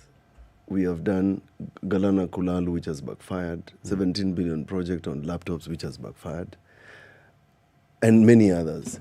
It's because we are not borrowing to help Kenyans, we are borrowing to steal. Aror and Krimarel. I mean, the story is weird about the withdrawals of the money. I mean, what sort of country where people withdraw 4 billion shillings? It's ridiculous. Where the person who paid the money is now a witness against the cabinet secretary. I mean, what sort of country lives like that? It's ridiculous. I've said it's ridiculous, I can repeat, that the accounting officer has now become the witness against the cabinet secretary who didn't pay. He's the one who paid the money, but he's the one who's going to testify against him, against the cabinet secretary. The country must change in terms of what are your priorities? What are the things that will spur the economy? What are the things that will help Kenyans have money in their pockets?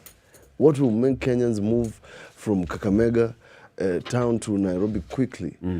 That sort of thing. It's an economic concept. But let me just be honest that the next president is not going to have it easy, because you will not change what Jubilee has done within a day. It's not going to happen, because the Chinese loans are not going to go anywhere. The expensive loans are not just going to go anywhere, because they promised us when they were increasing the loans that they were increasing the loans so that they could repay and offload the expensive loans. They have not done it, and you can't do it. How? You go back to a person and say, by the way, I don't need your money anymore. Can I pay you back? And you go away. So is the intent, because I could have a very good intent, is the intent enough? I have an intent to come and, change or reverse all this, poor work that has been done, Is that enough to convince Kenyans? Say, well, I have an intent to come and change things in the future, and that should be enough to convince you. It doesn't really go very far if we want to look at it. Let me tell you that for the ordinary Kenyans, in the end, the presidential candidates are going to easily end up saying the same thing differently. Easily say the same thing differently. Whether they are going to use the bottom-up approach or bottom-up approach or change the economy, it's just the conversation and how you persuade Kenyans. In the end, it's not just the intention. It's that Kenyans are just going to look at the people at the front and see, do I think that my interests are catered for? Not necessarily the message. The message will be the same, but Eric Latif and his relatives are going to be looking at the people at the front. Who's up there? Who is up there? Does Mutula look like he represents my interests? Because the conversation is going to be the same. It's who do we think, as Kenyans, can deliver that message? The intention. How will you deliver that intention? Who amongst these people looks as if they are not going to enter into the same gravity that we are trying to run away from. Who looks like the person who is not going to cut deals day and night again for their own interests and for their own pockets? Who's the better because I was devil? having a conversation with my vegetable vendor. I was saying, Tula, in Jubilee, everybody's a thief.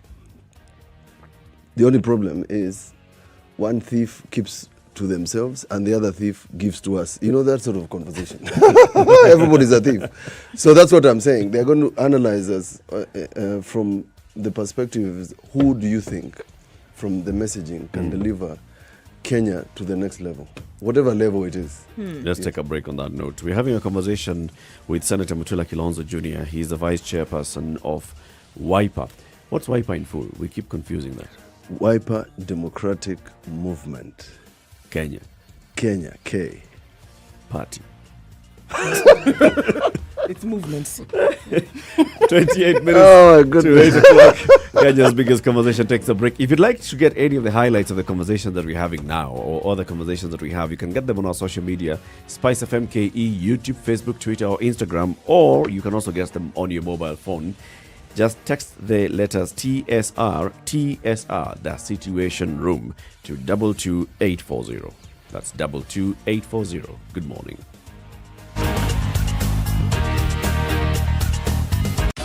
24/7 around the world, non-stop. This is Spice FM. The name is NCBA, and the numbers that matter to you matter to us. Get NCBA SME business solutions tailored to your business and start counting the special memories. NCBA Bank. Go for it. NCBA Bank is regulated by the Central Bank of Kenya. Classic soul, R&B, smooth jazz, neo soul, and nostalgic ballads. Make some noise. You're listening to Cloudy Spice conditions this morning in FM. Nairobi at 14, highs of 21 today, coming down to lows of 12. It's 11 degrees and cloudy in Nyeri, highs of 18. 20 will be the high in Nakuru, where it continues to rain at 14. Also raining at 14 in Eldoret, highs of 21. 27 will be the high in Kisumu. It's raining at 20 and light rain as well in Kakamega, highs of 26 and lows of 17. We'll see lows of 23 where it's raining in Mombasa, highs of 28. 28 will also be the high in Malindi. It's raining at 25, mostly cloudy conditions at 20. Out in Kampala, going to highs of 26 today. 30 will be the high in sunny Dar es Salaam, currently at 20, and 5 degrees and clear. Quite chilly in Johannesburg, highs of 15 today and lows of 4. Looking at rain in Lagos, clear skies have changed to cloudy conditions, highs of 30 and lows of 25. And in Kinshasa, it's clear at 22, with highs of 30 and lows of 20.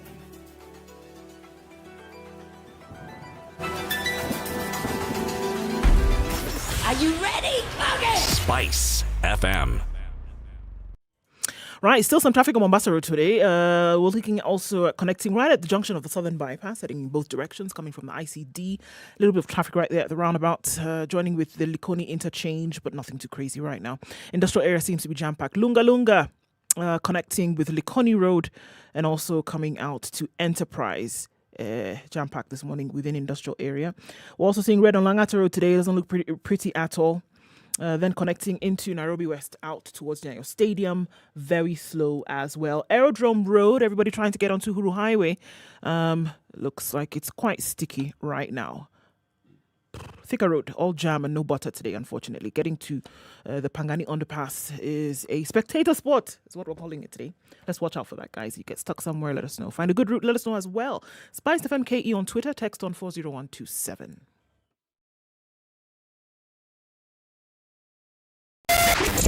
.9 Spice FM. Mombasa.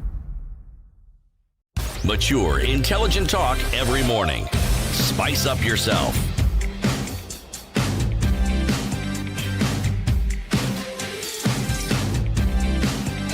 Mornings done right. 94.4 Spice FM. It's 25 Nairobi. minutes to 8. The conversation continues. In the Situation Room this morning is Eric Latif, Nduoko, C.T. Muga, and Senator Mutula Kilonzo Jr.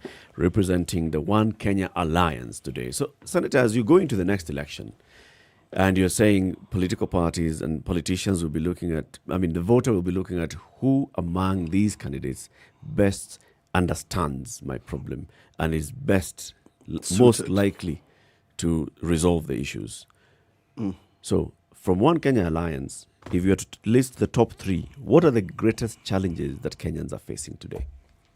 That you'd go to them and say, we hear you, these are your challenges, and this is what we shall bring as a solution. What's the diagnosis? Unemployment, the economy, first 2, and you can repeat them again. Unemployment and the economy. What about the economy? The economy, the economy generally, the economy is dysfunctional. Our budget is 3 trillion going up, and the common man doesn't know why the budget is so high. Why is our budget at 3 trillion? And yet every Kenyan at every turn is suffering. Why are they paying taxes? It's not like any hospital has got medicine. It's not like that they can access facilities. Why are we paying fuel levy fund? Every time you fuel, you pay a fuel levy fund to ensure that you have road access, road network in the country. You don't have it. So where is this money going? So those conversations must be had, because the idea is a government that spends so much, and government is supposed to spend because the government is not a commercial entity. It's supposed to be an effect of such a huge budget. And consider that for the last maybe 4 years, we have never crossed the threshold of 1.6 trillion collections. What exactly is the problem? Now, is it that there are very few Kenyans paying taxes, or there are many Kenyans who are not paying taxes? and those two are different. So it's like NHIF, for example. NHIF has 7 million subscribers, collecting 42 billion shillings, the bulk of which is going to private hospitals. How is that possible? How is that helping our healthcare? No. How is that possible? Are the majority of Kenyans going to private hospitals? And who are these 7 million who are paying? So you must look at that. And why is it 7 million out of 42 are paying NHIF? And even at 42 billion, you still will not get healthcare. I mean, how many times do we have cases of people who are detained? And you must, Eric Latif, we must have this conversation. Why are we spending so much on healthcare, possibly the highest budget in the country, up to 42 billion shillings, and people are still stuck at Kenyatta National Hospital as we speak, paying bills? Why? What is the problem? There are people who have abandoned their relatives at Kenyatta National Hospital to be buried by the state. There are people who have been detained for over 3 months. There was a case recently. Why? But you see, Mheshimiwa, so I'm talking about healthcare. I'm talking about the economy as many things. You know, we have to bring the discussion back to you as a senator. And so that's I'm just pointing out the things that we must look at. And to Parliament, to our Parliament, because whenever we hear of the country needing more money, it isn't possible for the government to actually raise whatever debt ceiling that they want to raise without the say-so of the august house that you belong to. True. It's not possible.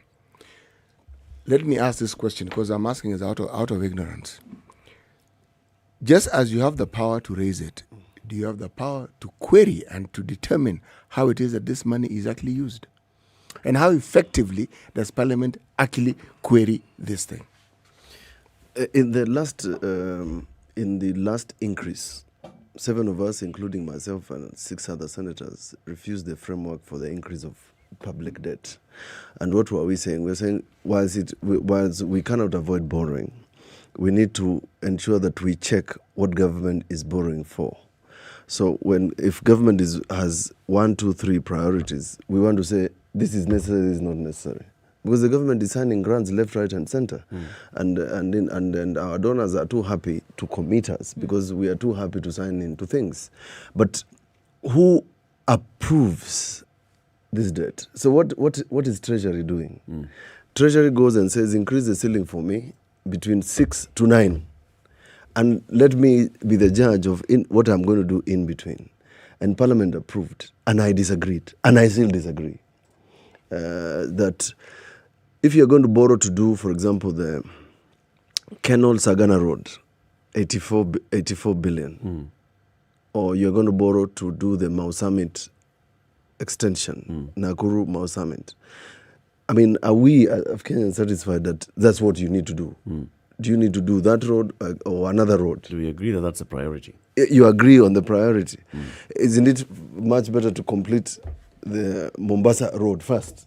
Which one has got more traffic? Which one affects more Kenyans? That sort of thing. But you can't have that conversation because we as parliamentarians and I accept the responsibility, although I was in the minority, that we have not set those sort of benchmarks. Please give us this. I would have expected that first, I have said this consistently, that nobody has ever seen the public debt register. And we're supposed to have one. And we have a director of public debt. Public debt is not on IFMI, so they do what they feel like. Now, if they go and sign into a contract, the contracts are supposed to be made public. They're supposed to be tabled. The public doesn't mean that we go and distribute it on Oru Highway. It means that you table it in Parliament. If it's confidential, the confidentiality can be kept, but the document is tabled. Remember that even the documents concerning the payment of electricity, 18 companies have been given contracts to buy electricity from Kengen and sell it to KPLC. Even that argument was that we can't give it to you because these agreements are confidential. Can you imagine?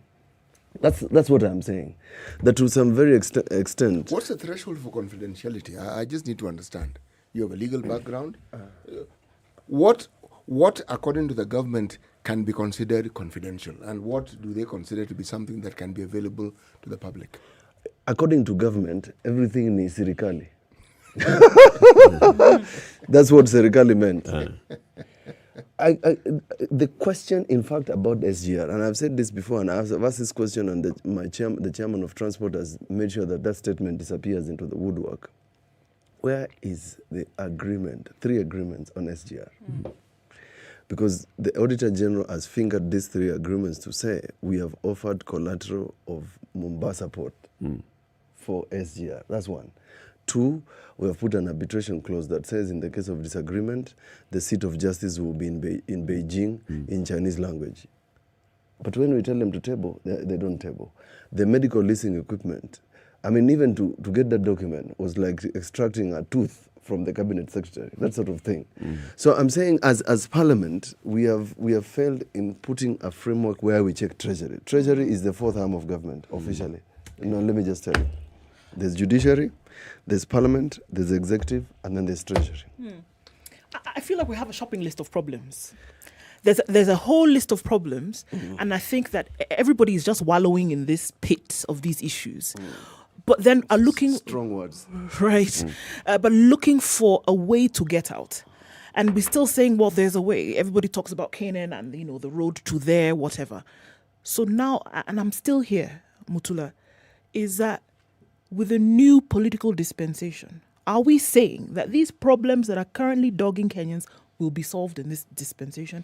Because I'm saying this list that we are saying, 1, make debt public. 2, make sure healthcare it's functional. It's functional. Make sure that this meeting is being recorded. The recording has stopped. Okay. John is doing things here. However, are we saying that this new political dispensation is going to solve these problems one by one, as in here's your list, and start chalking them off? Because if that's not it, then it doesn't matter, Mutula. In fact, it won't make a difference to Kenyans. Yeah, true. So I'm actually, as opposed to throwing the ball at me, I'm actually just listing for you the sort of conversations that the country should be having. And that's what I'm saying. Where I'm seated, that is what I am going to be demanding of my presidential candidate. Right, but then Kenyans are saying right now, we're going into, if it's political silly season right now. And Kenyans want to know, this new person, whomever it will be, the OKA candidate coming forward, how are we sure that this shopping list that we are seeing now is actually going to be ticked off and these issues are going to be solved? How do we know? I wish I could give you the sort of answer you want. Give you a painkiller and your headache disappears immediately. No, I don't want a painkiller. I want to solve the problem. Pain is just I'm simply saying that you will have to operate on trust. It will have to be, because if I tell you that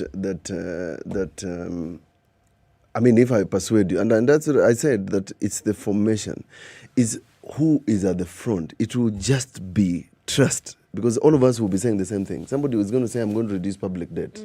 The other person is going to say, I'm going to build stadium. The other person is going to say, I'm going to do healthcare. But it's the question of what team are you going to bring to the table for Kenyans to say, between Eric Latif, Ndu, and Mutula, I can trust that team to deliver X, Y, Z. I can trust Mutula to check Latif. Hey, why? Not the sort of Jubilee thing. You make sure the deputy president has no job and the country continues. You don't solve the problem. So what you're saying here is that you have a merry band of accountability brothers here yes. who are saying that whomever is at the front, yes. what we are committing to do. Yes. We can say that very clearly, Mutula. Yeah. What we're committing to do here is make sure that whomever is at the front, yes. keep them accountable. Absolutely. But and ask questions and be prepared. There's a but here. There's a big one. Eh? No, it's not really a big one. The but here is this. One of the beautiful things about a democracy and the existence of political parties within them is the position political parties take on issues. Okay. What is the track record? What is Wiper's track record in putting their foot down or in advocating, not you, Senator, not you as an individual and one or two of your colleagues from the party. I'm Wiper. Don't I know, I have to. You know, I have to.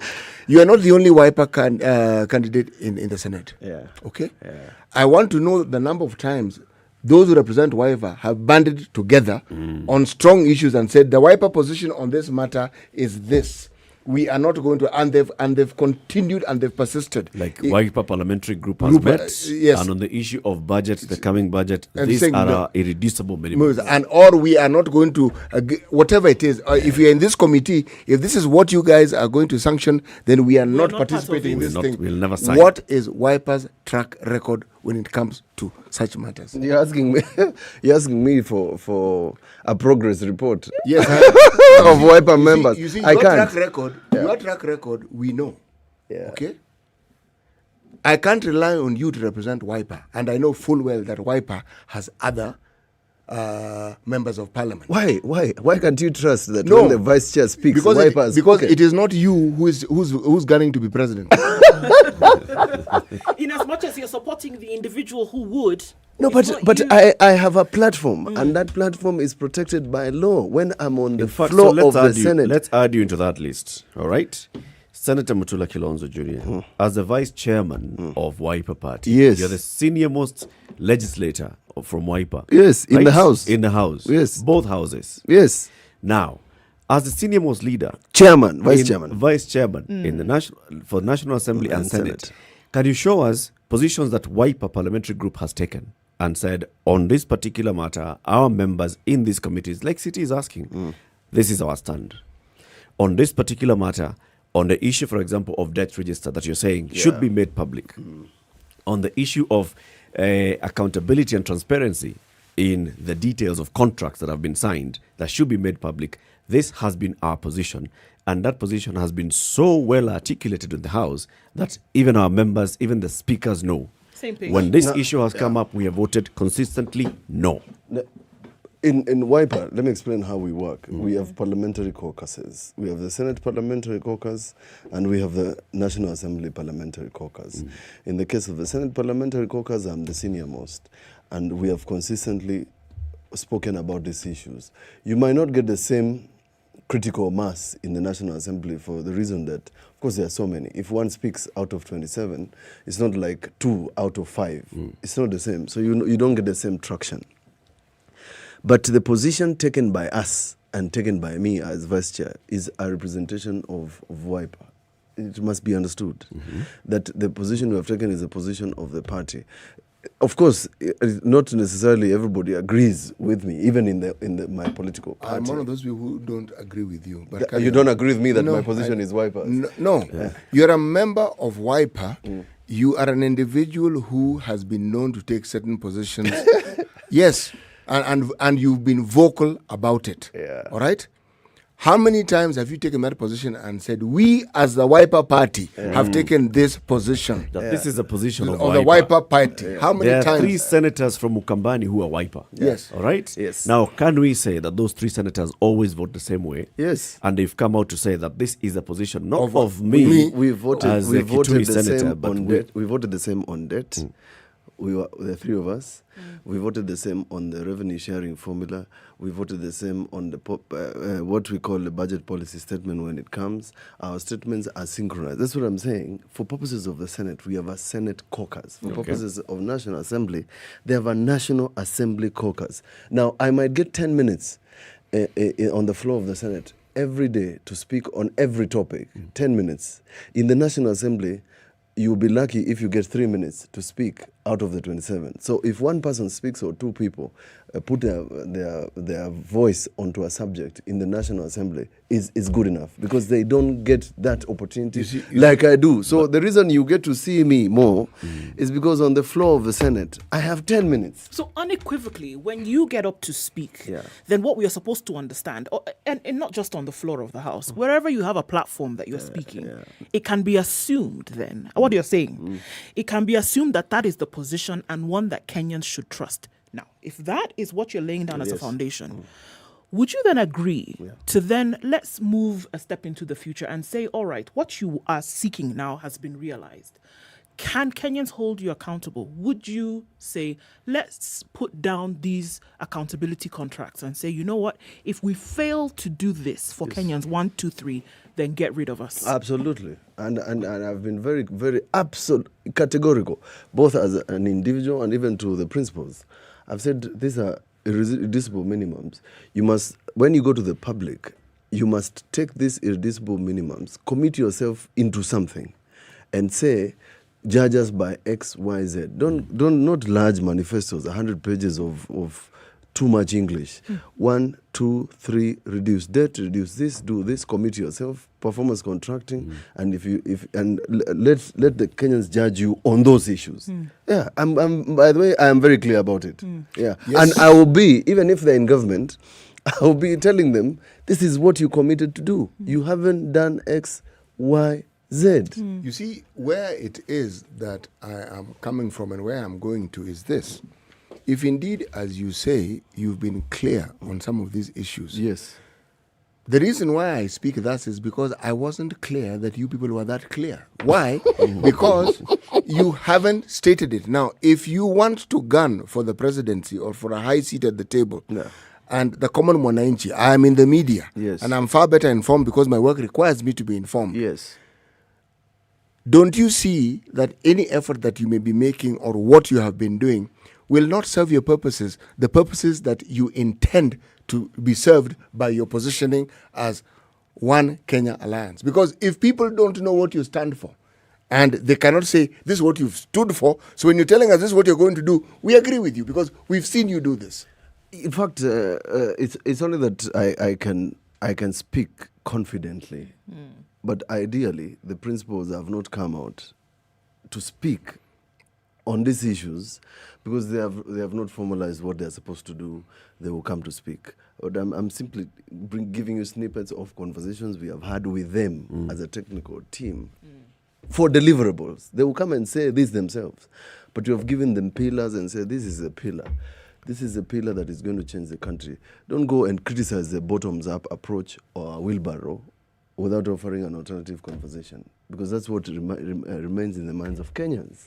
I mean, if you are saying this, you cannot. You're going to. The youth are going to have innovation, like what Senator Sakaja and I were discussing in the Senate yesterday about startups bill, with various companies offering platforms for young people to do innovation and supporting them to do innovation, and as a way of supporting the youth.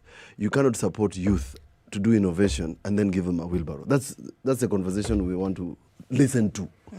because a wheelbarrow is not an innovation. But Mheshimiwa, you know what is strange? That wheelbarrow narrative has caught on. No, I have. By the way, let me tell you, these guys are so persuasive.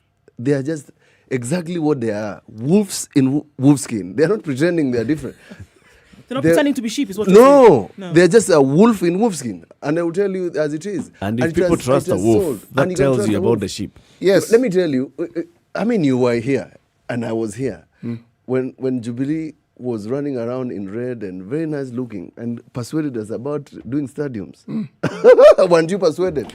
Like the majority of Kenyans. I wasn't. These chaps, in terms of conversation, let me say this, and I must confess, they are very articulate.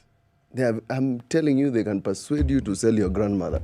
I'm telling you, they can sell sand in the desert. Now, how are you going to counter that persuasion? Yes, that's because that conversation you're saying, that wheelbarrow conversation, for example, has caught on so well that the other side has taken it up. So who's bottom and who's bottoms? Who's bottoms up? Yes.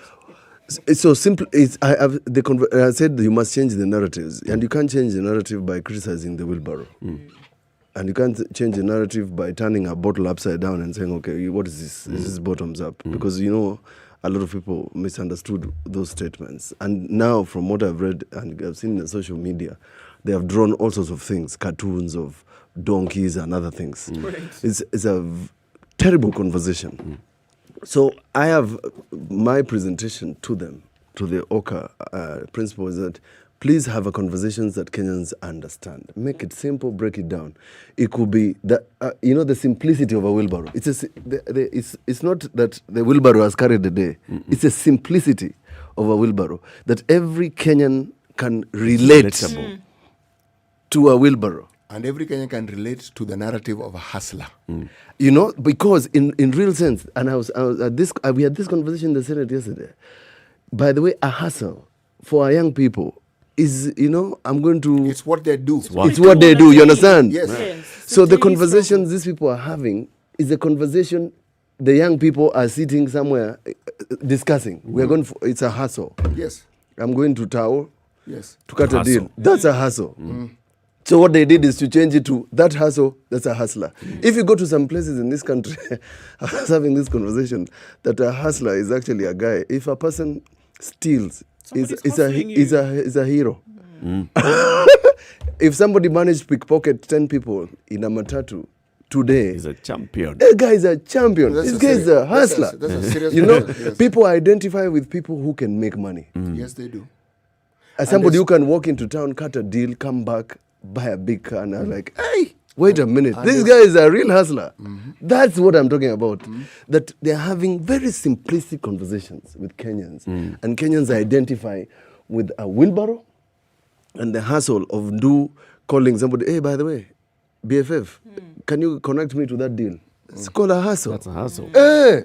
So you need to come up with a conversation. Or a conversation about deal to counter that conversation. Actually, it's an empowerment narrative. That's real. And One Kenya Alliance had better think hard of employing people who know how to package these things. That's what I'm saying. So that you can have an equally empowering narrative. Because this particular narrative, believe me, is powerful. A wildfire already. And it resonates with young people. It does. Like the same gentleman from Bangladesh who got an award about the pyramid. Yep.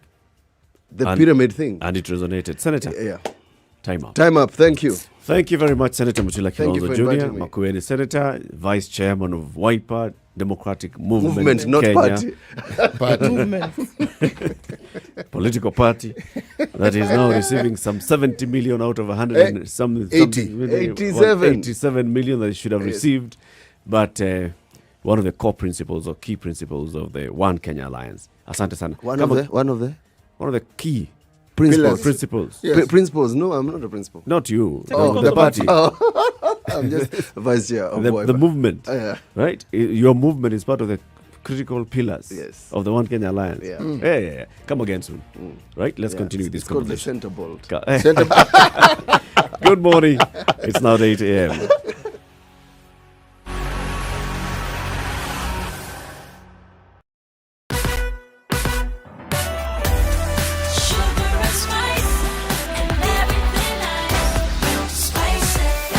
Spice up your life.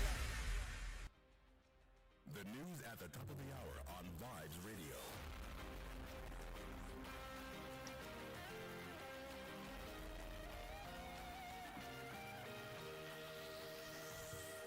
Good morning. This is the Newswire. I'm Leah Ubaga. ODM will be giving its affiliates in the National Super Alliance a 152 million shillings share of the political party's cash. This is a climb down from the earlier demand by the affiliates that they share equally 7.5 billion shillings owed to the Raila Odinga-led party by the Register of Political Parties for the 2017 to 2018, 2018 to 2019 and 2019 to 2020 financial years. ODM will still get the lion's share of 308 million shillings because of its parliamentary strength, followed by Wiper 70.4 million shillings, NC 43.8 million shillings, Ford Kenya 36 million, and Ruto's CCM will take home 3 million shillings. Kotu Secretary General Francis Atwoli now wants the Ministry of Foreign Affairs to put in place measures that will protect the rights of Kenyans working abroad. Atwoli says with the rising cases of Kenyan workers being mistreated, killed and trafficked abroad, such measures are important. He further says that the police should be on the lookout for fake agents who are sending innocent Kenyans abroad to suffer. It is government to government. They sit down and work out as per how terms and conditions of service of those recruited young men and women going to serve in those countries shall be handled under strictness and supervision of the government. Issue of briefcase agents under the guise of employment agencies. This is purely slavery. And sometimes these young men, young women, land into the hands of unscrupulous employers.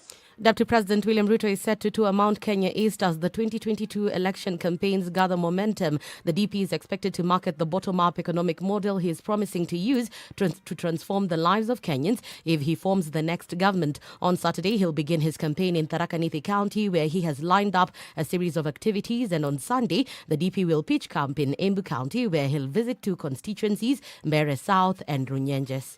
Malkia Strikers suffered a second consecutive defeat after falling to South Korea 3-0 in the Pool A match at the Tokyo Olympic Games. Sets of 25-14, 25-22 and 26-24 condemned Kenya to yet another heavy defeat after a below-par performance against Japan on Sunday when they lost with the same set margin to Japan. Here are some of the Strikers.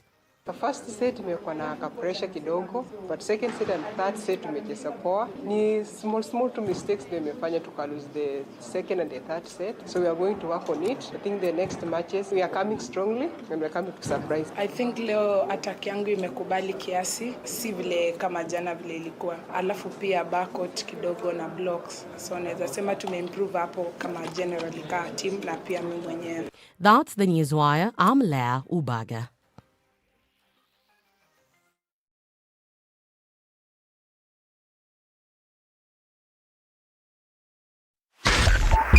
.5 Spice FM, Kisumu.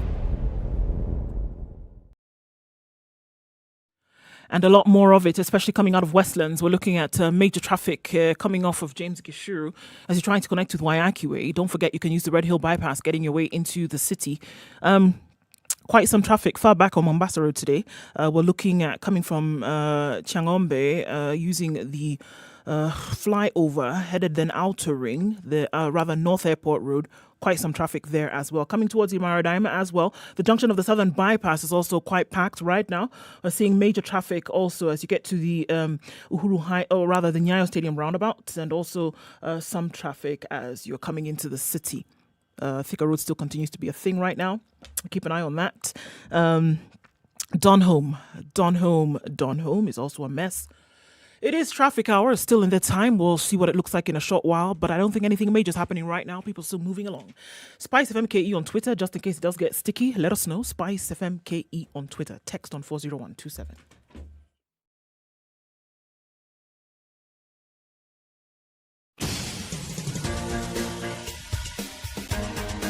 This is The Situation Room, the home of hard-hitting political commentary and penetrating insights about the state of the nation. This is a talk radio experience like no other. The Situation Room, a place for hard truths, debates, and elevated conversations. The Situation Room, witty, political, engaging, deep, controversial. In the room, we have C.T. Muga, researcher, academic, seasoned political observer, a fountain of wisdom in these politically uncertain times. Ndu Oko, Nigerian by birth, Kenyan by choice, communications expert, Pan-Africanist, a truth seeker and believer in people power, and Eric Latif, agent provocateur, the man in the chair, seasoned journalist, news hound, a man who believes in punching up, not down. This is the Situation Room, the only way to start your day. 5.5 minutes past 8. Kenya's biggest conversation enters the third hour, and we are very glad that you're with us this morning.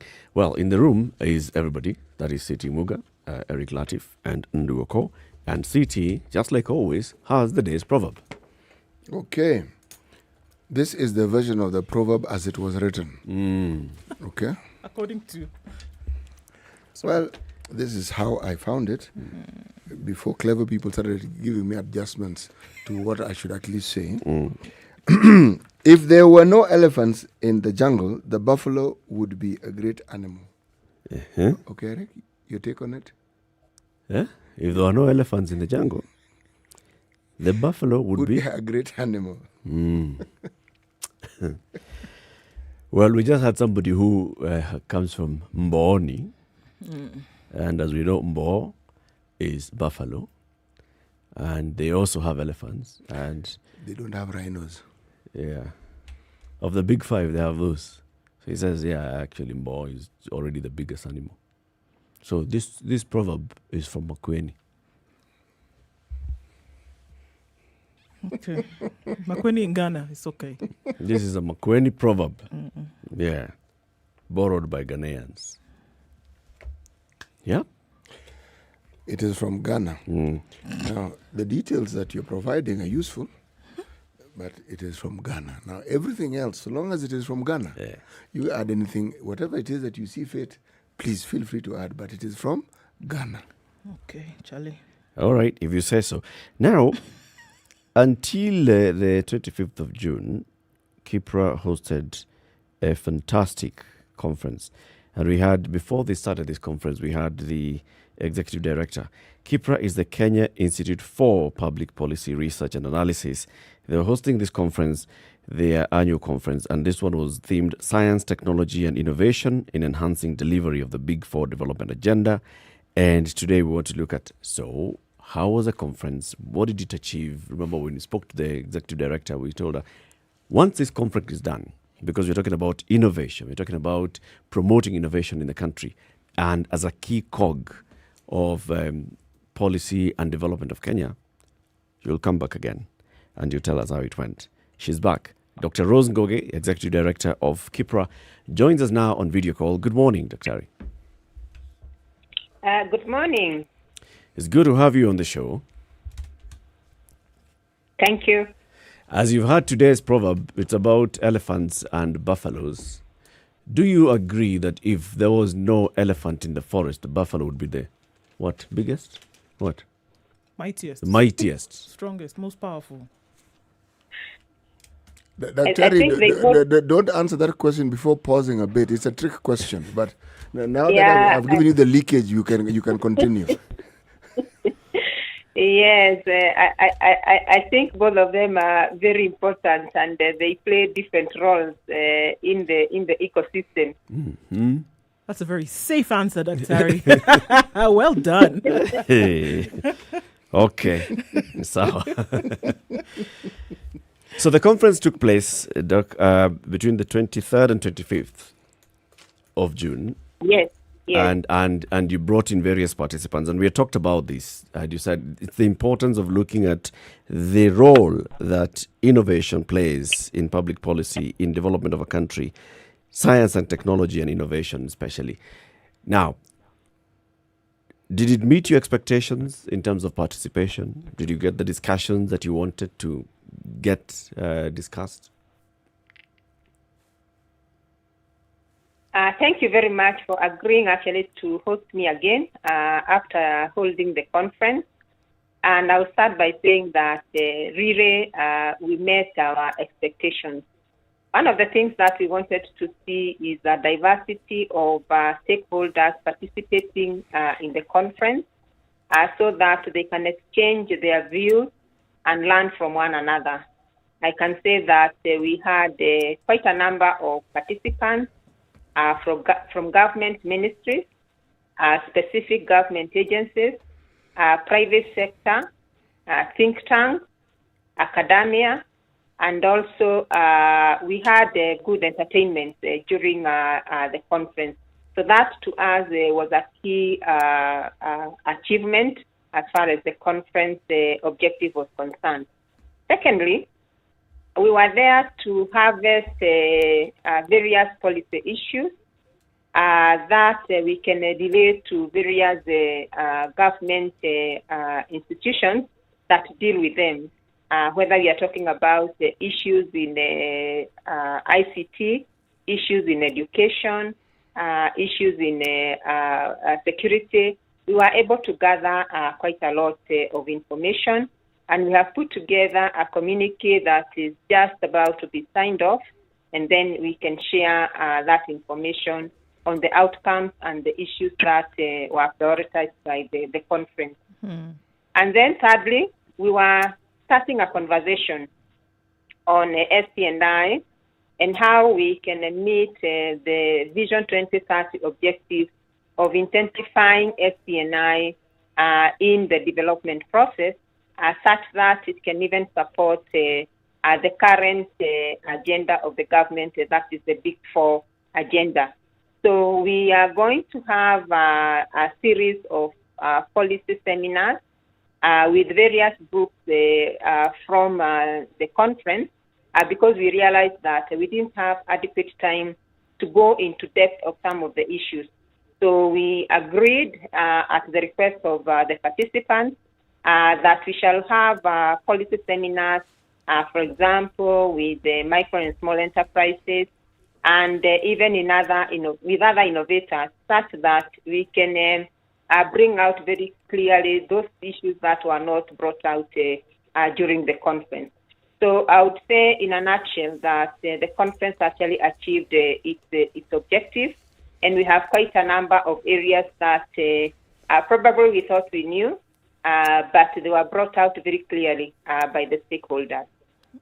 Okay. And so now moving forward, I mean, obviously, just as you've said, there were issues that clearly needed to be addressed.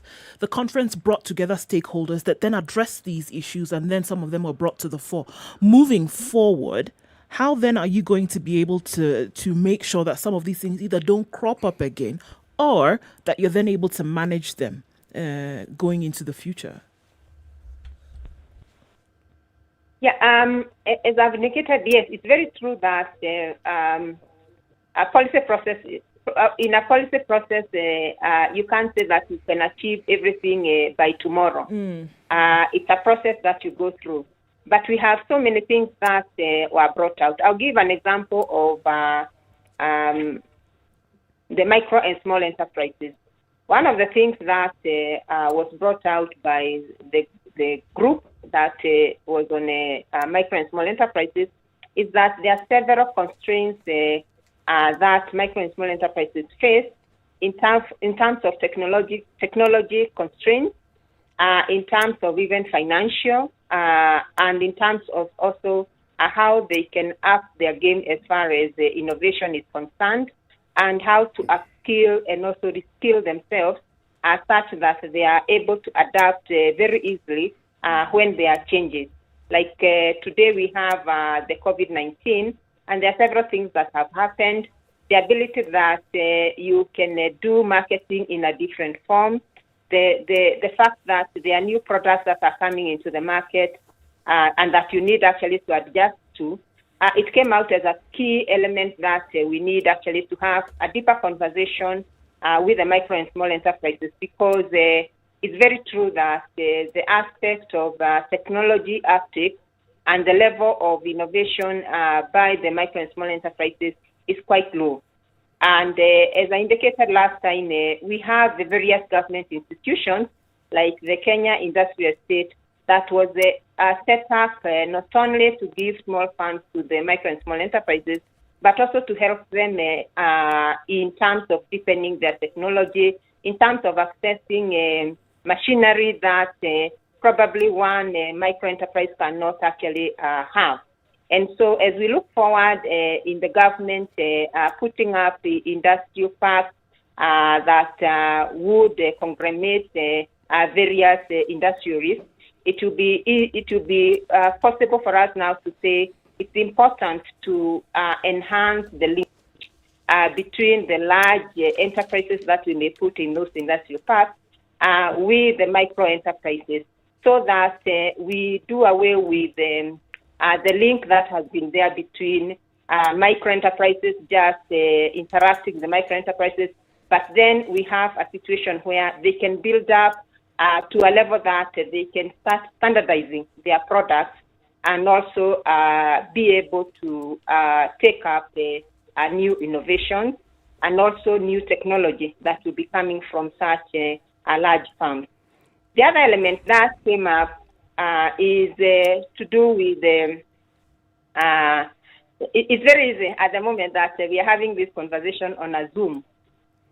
We had a parallel program during that conference where we invited the youth, the youth from university and other institutions, and they were to participate in it not just in their forums but also in the 3 days. Mm-hmm. But what you realize is that since the youth, most of them are not employed, and most of them probably don't have a space where they can actually access the internet, and so they have to rely on the internet bundles so that they have access to the Zoom or the platform that is being used.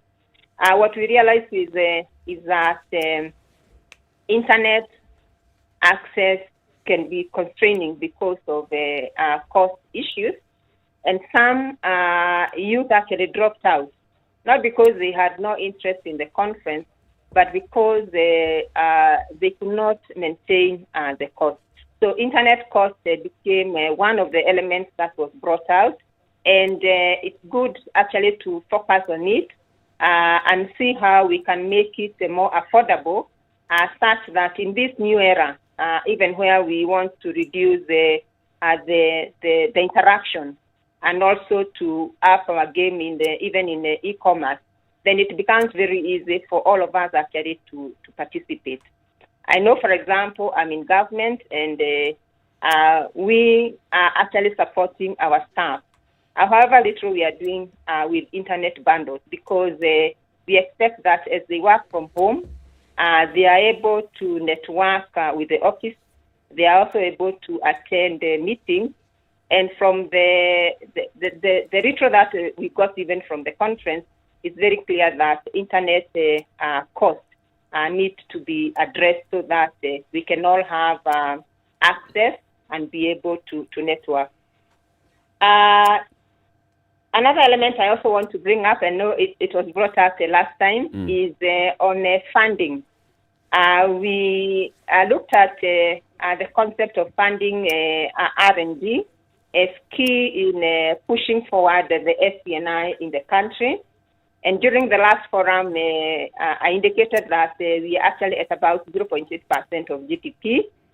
From the SCNI Act, the expectation is that it should go to 2%. But from also the presentations, it was also brought out that we may talk about funding, but let's also look at whether with the funding that is provided at the moment, are we also doing research with it that can take us to the frontier of knowledge, where we are able to address the critical development issues that our country is facing. And we agreed that it is important actually to do such an analysis such that we can identify very clearly where the gap is. Is it in the resources, or is it in terms of the research and the quality that is being undertaken, such that we can move forward with a clear picture of how you can do interventions in such an area. In addition, we realized that most of the agencies, institutions that participated in the conference, they actually had one or two things that they were doing in terms of innovation, in terms of technology that they are adopting. Talk about KRA was there to showcase what they are doing with the ITAX and everything. NHIF was also there to showcase on how they are trying to modify their system in a manner that you can actually access them online. So there was quite a lot of things that were brought in, even from universities, trying to say the kind of innovations that they have. The key question that was coming out is who actually has all this information? Where is the data that can be used for analysis and therefore provide a clear policy advice?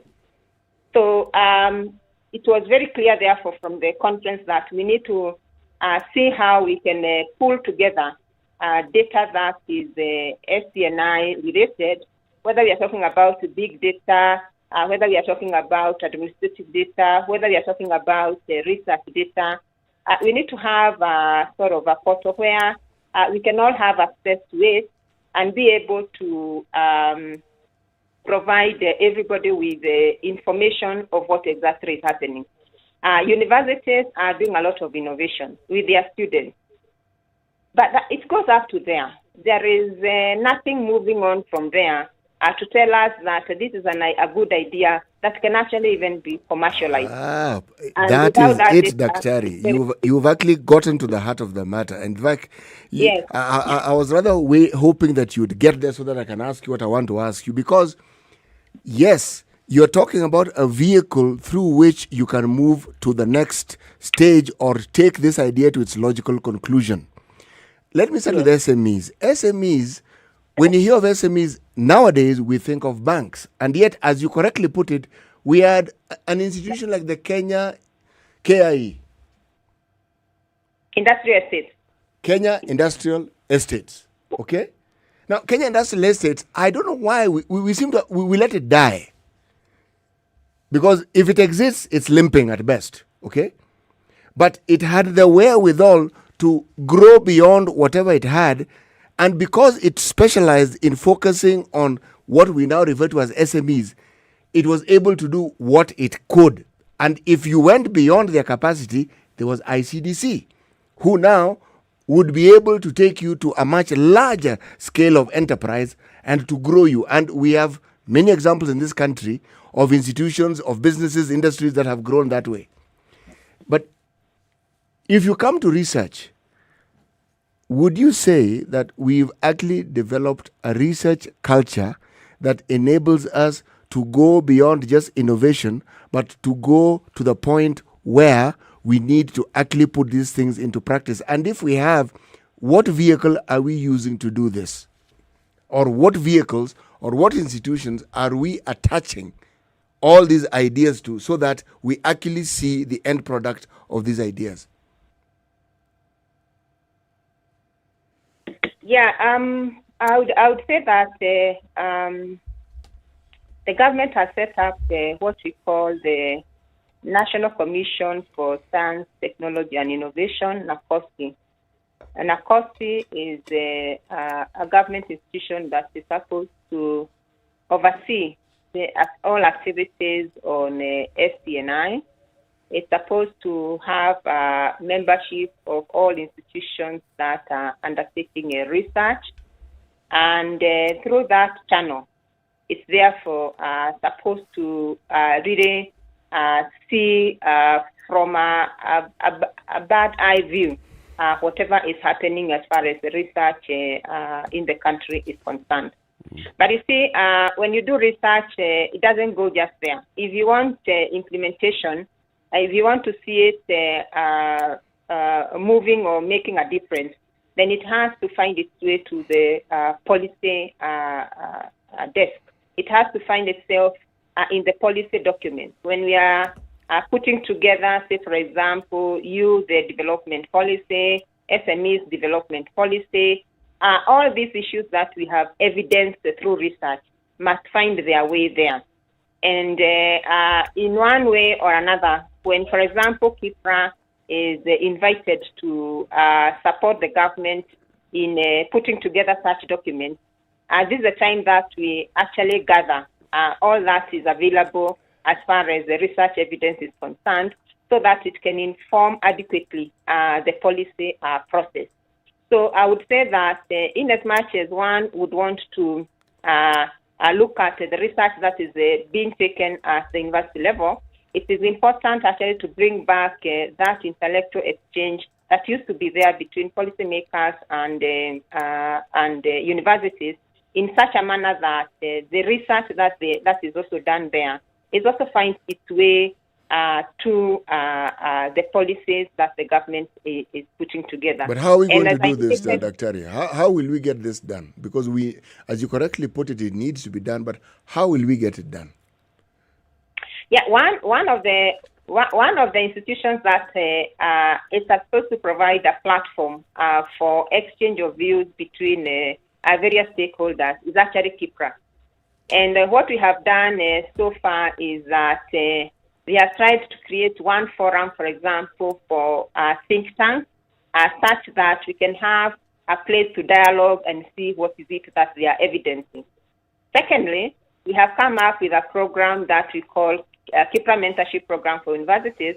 And at that platform, our key aim is actually to try to restart or to re-engineer the intellectual exchange that used to happen between policymakers and the university. It is still at the very initial stages, and we are hoping that we can actually manage to push this through so that all ideas that are evidence can actually get to the policy discussion. Yeah.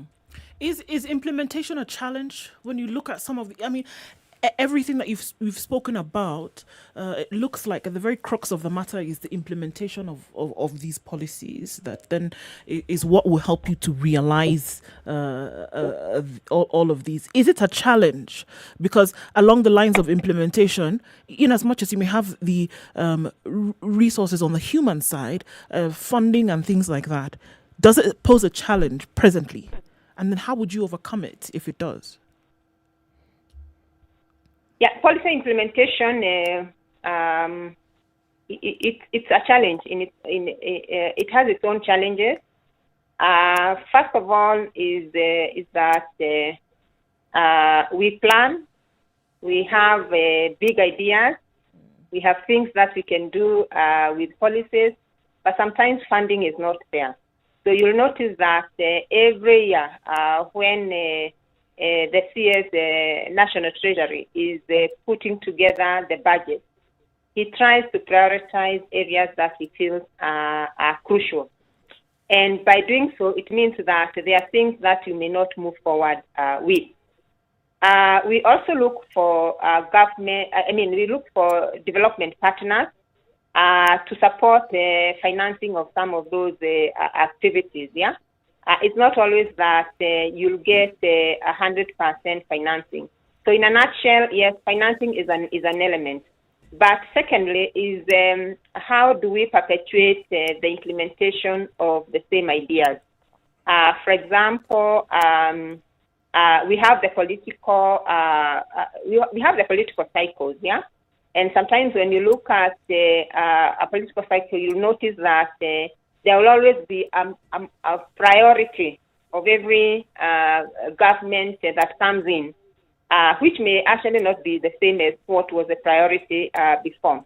And with and actually to deal with this element, the Vision 2030, the long-term development blueprint was put together such that it's able to align every government that comes in with the long-term agenda as far as the development process of the economy is concerned.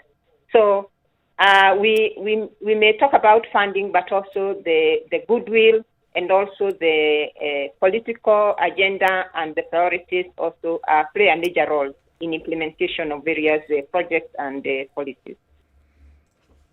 Well, a lot of work that you're saying needs to be done out of this conference, many deliberations, many ideas that are brought forth.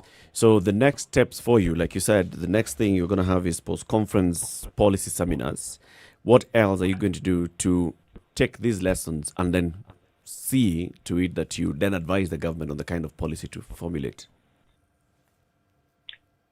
Yeah, in addition to the policy seminars where we shall deal with deepening the discussion, we also are planning to, of course, we had quite a lot of research papers that were being discussed. So we are going to publish them so that people can see all the findings that were coming up. In addition, we have a flagship report that we prepare every year, which is mandated by our Act. We call it Kenya Economic Report. We are going to ensure that we have a chapter that summarizes that because this is a document that discussed at the cabinet and also parliamentary level, which means that you can get to those levels. But in addition to that, I've talked about the communique, which we shall share with all relevant government institutions so that they can see the key policy issues that are coming up. Yeah.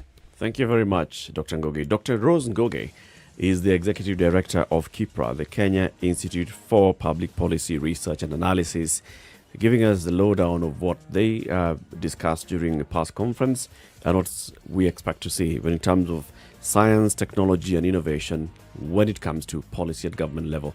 Thank you very much for joining us, and we invite you again. This time, by the way, hopefully you'll come and join us in the studio. Thank you very much. I really appreciate it. Yeah. Asante sana. Time for us to take a break. 28 minutes to 9 o'clock. Kenya's biggest conversation continues shortly.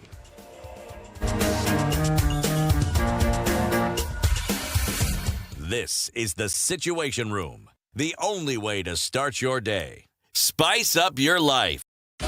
24/7, around the world, non-stop. This is Spice FM. The 2020 school calendar year is finally complete and schools are about to start the new calendar year. Tune in to the Spice Drive with me, Monique, to find out how Naivas is helping parents and guardians ease the costs of back-to-school shopping with the Tuko Rada Kurudi Tena campaign, with the best deals and offers for back-to-school shopping countrywide. Spice FM. It's getting hot in here. Oh, everybody steals. It's better a thief who brings something small back. And I say to myself, there's no better thief. A thief is a thief, period. All those bribes, how much they are getting per year, how much inconvenience they are causing. As much as you call it a small case, it's worth it to be convicted. The truth is, we are a tribal nation. Because if we were not tribal, and I want to go back to this, you cannot continue walking around with a mug which is clean outside and it's rotten inside. We have become a Fuliza country. We have mortgaged our country because of debt. You've got one chef working and the assistant chef wakati anatakana koroge unga nini hayuko. This is the Situation Room, the only way to start your day. Mostly cloudy conditions in Nairobi at 14, highs of 21 and lows of 12 today. It's cloudy at 12 in Nyeri, highs of 18. 20 will be the high in Nakuru, where it's cloudy at 15. It's also mostly cloudy at 15 in Eldoret with highs of 21. It'll come down to lows of 14. 19 will be the low in a rainy Kisumu this morning, currently at 21, going to highs of 27. We'll see highs of 26 in Kakamega, where it continues to rain at 20, down to lows of 17. Raining at 24 in Mombasa, highs of 28 and lows of 23. We'll look at lows of 24 in Malindi, where it continues to rain at 26. Mostly cloudy conditions out in Kampala at 21, highs of 27 and lows of 17. 21 will be the high, or rather what it is right now. 30 will be the high in Dar es Salaam. It's mostly sunny. 7 degrees and sunny conditions in Johannesburg with highs of 15 and lows of 4. It's raining in Lagos at 24, highs of 30 today. And partly sunny conditions at 22 in Kinshasa, highs of 30 and lows of 20. Spice FM. Nyeri. Spice FM. Spice up your life.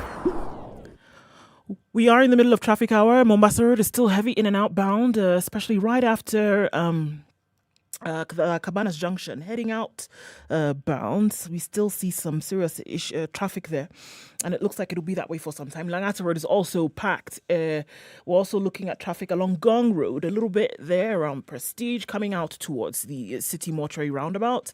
And Gong Road will be like that for some time. Also looking at traffic coming from North Airport Road, heading out into the city the long way.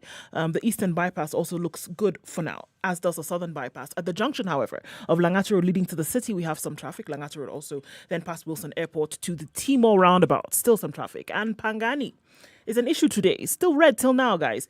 Not sure what's going on there, but still problems. Coming out of Western's also spilling onto Waiyaki Way. James Gishuru continues to be a sticky spot. Don't forget, you can use the Red Hill bypass. Shouldn't be too much of an issue right now. A longer route to get into town, but you'll get there without waiting for too long. Hopefully nothing out of the ordinary. Should that happen, let us know and we'll spread the word. SpiceFM KE on Twitter. Text on 40127.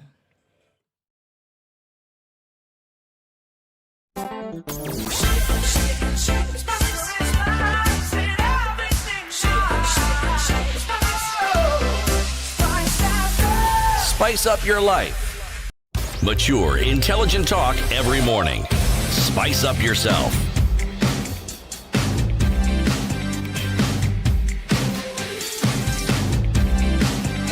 Mornings done right. 94.4 Spice It's 24 FM. minutes to 9. Kenya's biggest conversation in the Situation Room this morning is Eric Latif, Ndu Oko, and CT Muga. We broadcast the show on Spice FM around the country. Nairobi 94.4, 87.9 in Mombasa.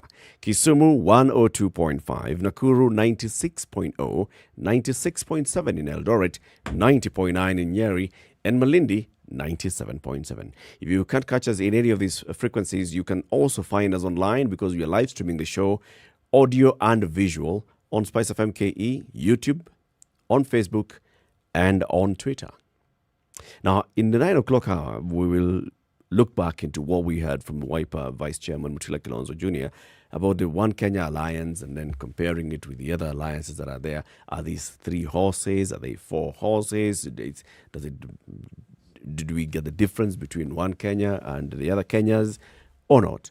In the meantime, people who have watched Netflix and a show called Money Heist will relate to this. Dun, dun, dun, dun, dun. Dun, dun, dun, dun. Okay. Bella ciao, bella ciao, bella ciao, ciao, ciao. Yes. Yesterday, some 5 chaps go to Matu town.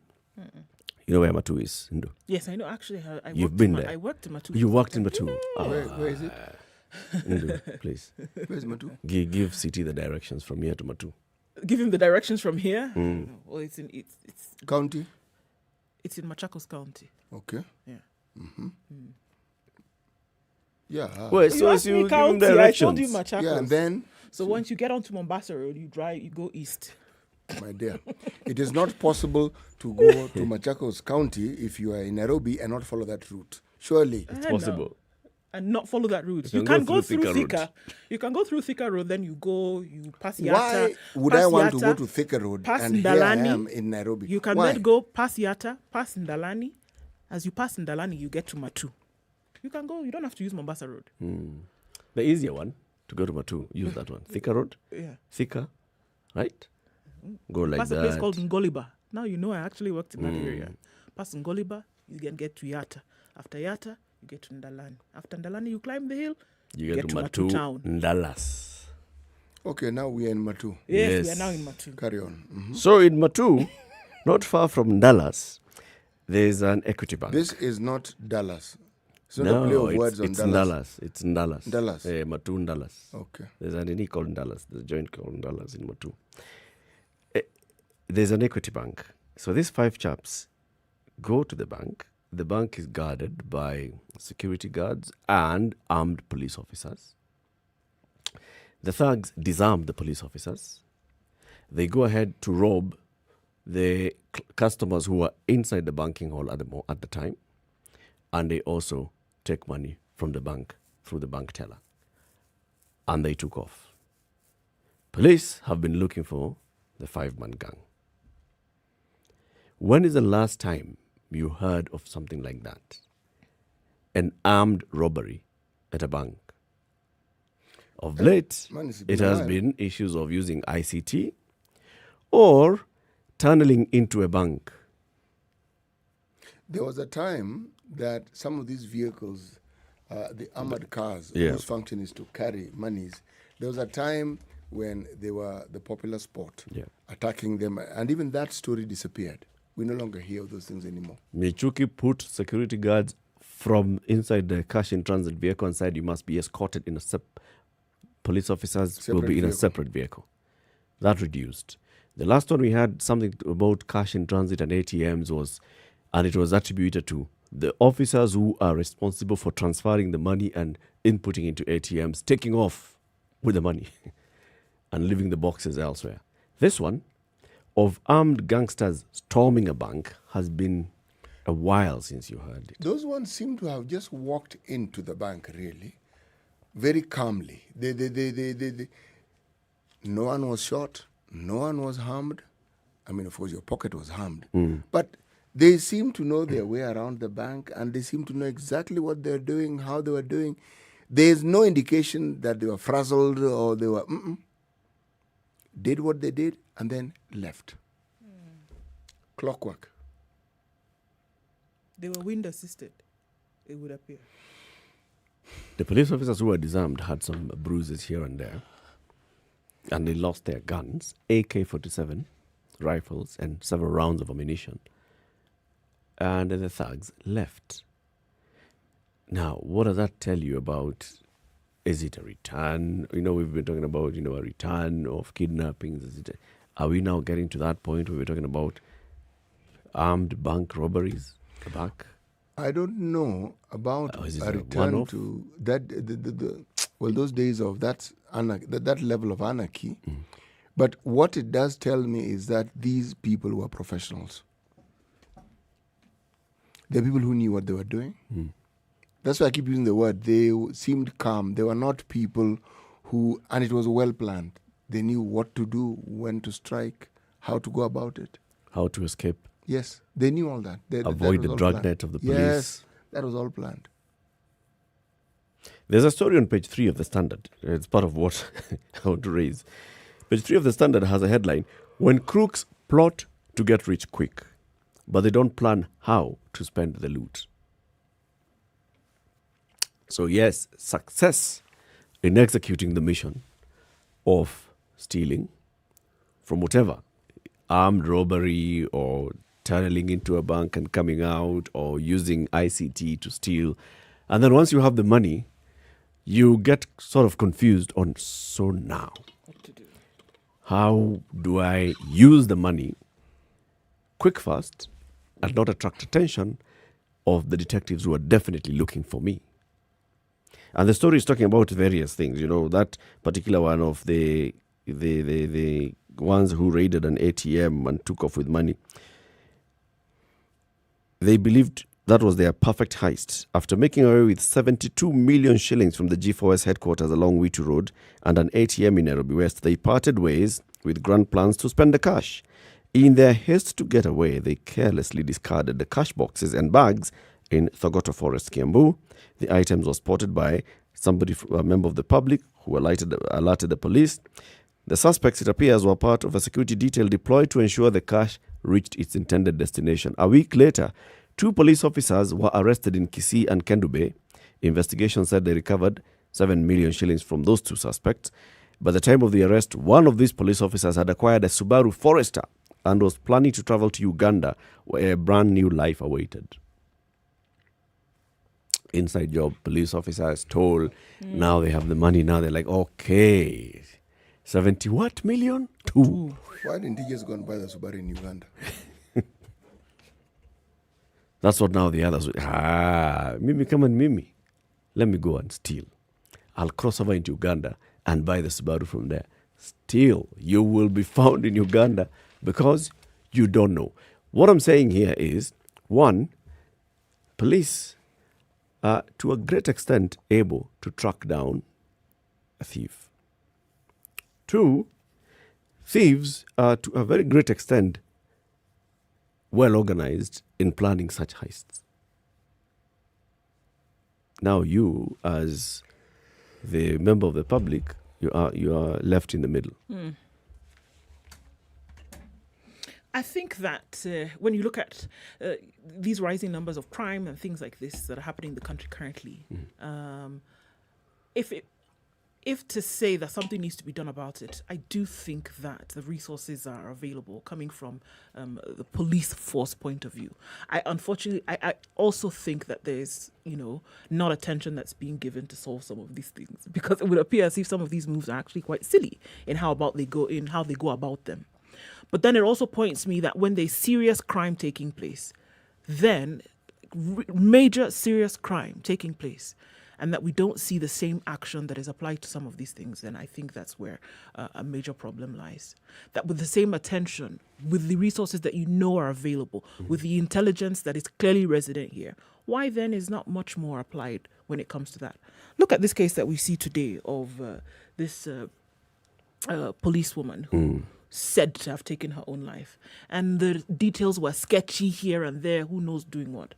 Then it points you in the direction that, okay, well, something else was going on.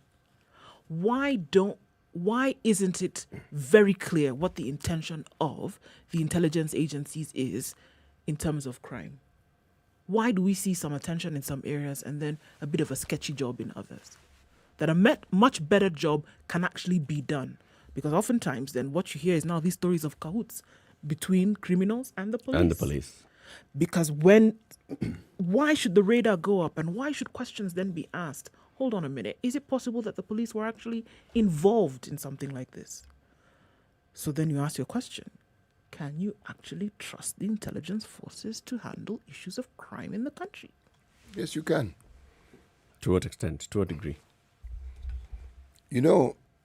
I can only speculate here, but why I say you can is because much as we talk about instances in the past where you heard of robberies, there are very many instances where a crime has been committed, something has gone wrong, and the police has apprehended people who at that particular point in time allegedly were involved, even something that you thought was complex. The puzzle comes in when something that seems fairly straightforward in the sense that a crime has been committed and somehow that doesn't seem to... And you ask, but how are they able to do that? And not this. With that speed, and why is it difficult for this now to be achieved? That's where the questions arise. Yes. Why? Okay, so the ability it is there. You're able to do it, which is then more compounding, because if you are able to do it, then why not?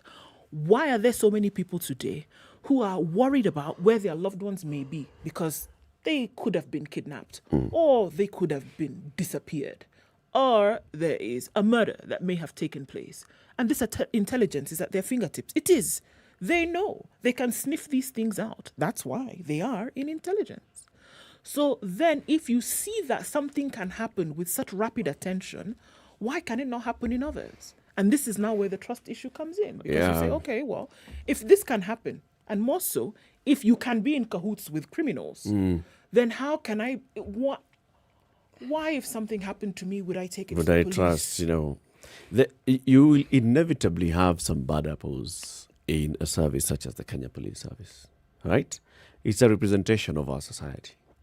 You'll inevitably have those people who will be in the service, but they will try to use the service to game the system and use their positions of influence to execute crime. But then that's why you have an internal affairs department in the police service, and you also have an independent policing oversight authority that should be able now to curb this and make sure that what we are seeing is a police service that is dedicated to the oath of office that they take when they are passing out. I like that you said should. I like that you use the word should. Because should be and are doing are two totally different things. So why is it? What's the missing link? Why is it that then we see that in many cases, when you see, for example, in that particular heist at G4S and ATM, police officers were arrested. They were caught immediately. In the case of Constable Kangogo, we have heard, and some police officers have been quoted as saying, that there is a criminal element that enjoys the protection and patronage of police officers in Nakuru and in other parts of the country. And those criminals may have been linked to, all those things These are not stories that were coming from border riders. They were coming from police officers telling journalists. So if there's a parallel element called a criminal syndicate that's being run under the protection of the police, you want to tell me internal affairs, you want to tell me the investigators at DCI and IPOA have been unable to. Yeah, I think they have been finger. unable. You know, we had this gentleman here from the Internal Affairs a few months ago. And what is one of the major things that he told us? Is that, but I do remember one thing. He said, you know, we're trying. You know, hopefully every now and then we'll be able to get more of the funds that are needed for us to be able to do some of these. This whole story of the constable, did you hear? Have we heard that Internal Affairs has been involved to start asking questions about what has gone on? Have we heard the voice of IPOA come up and say, actually, you know what? We're going to insert ourselves into this entire equation and find out what's going on.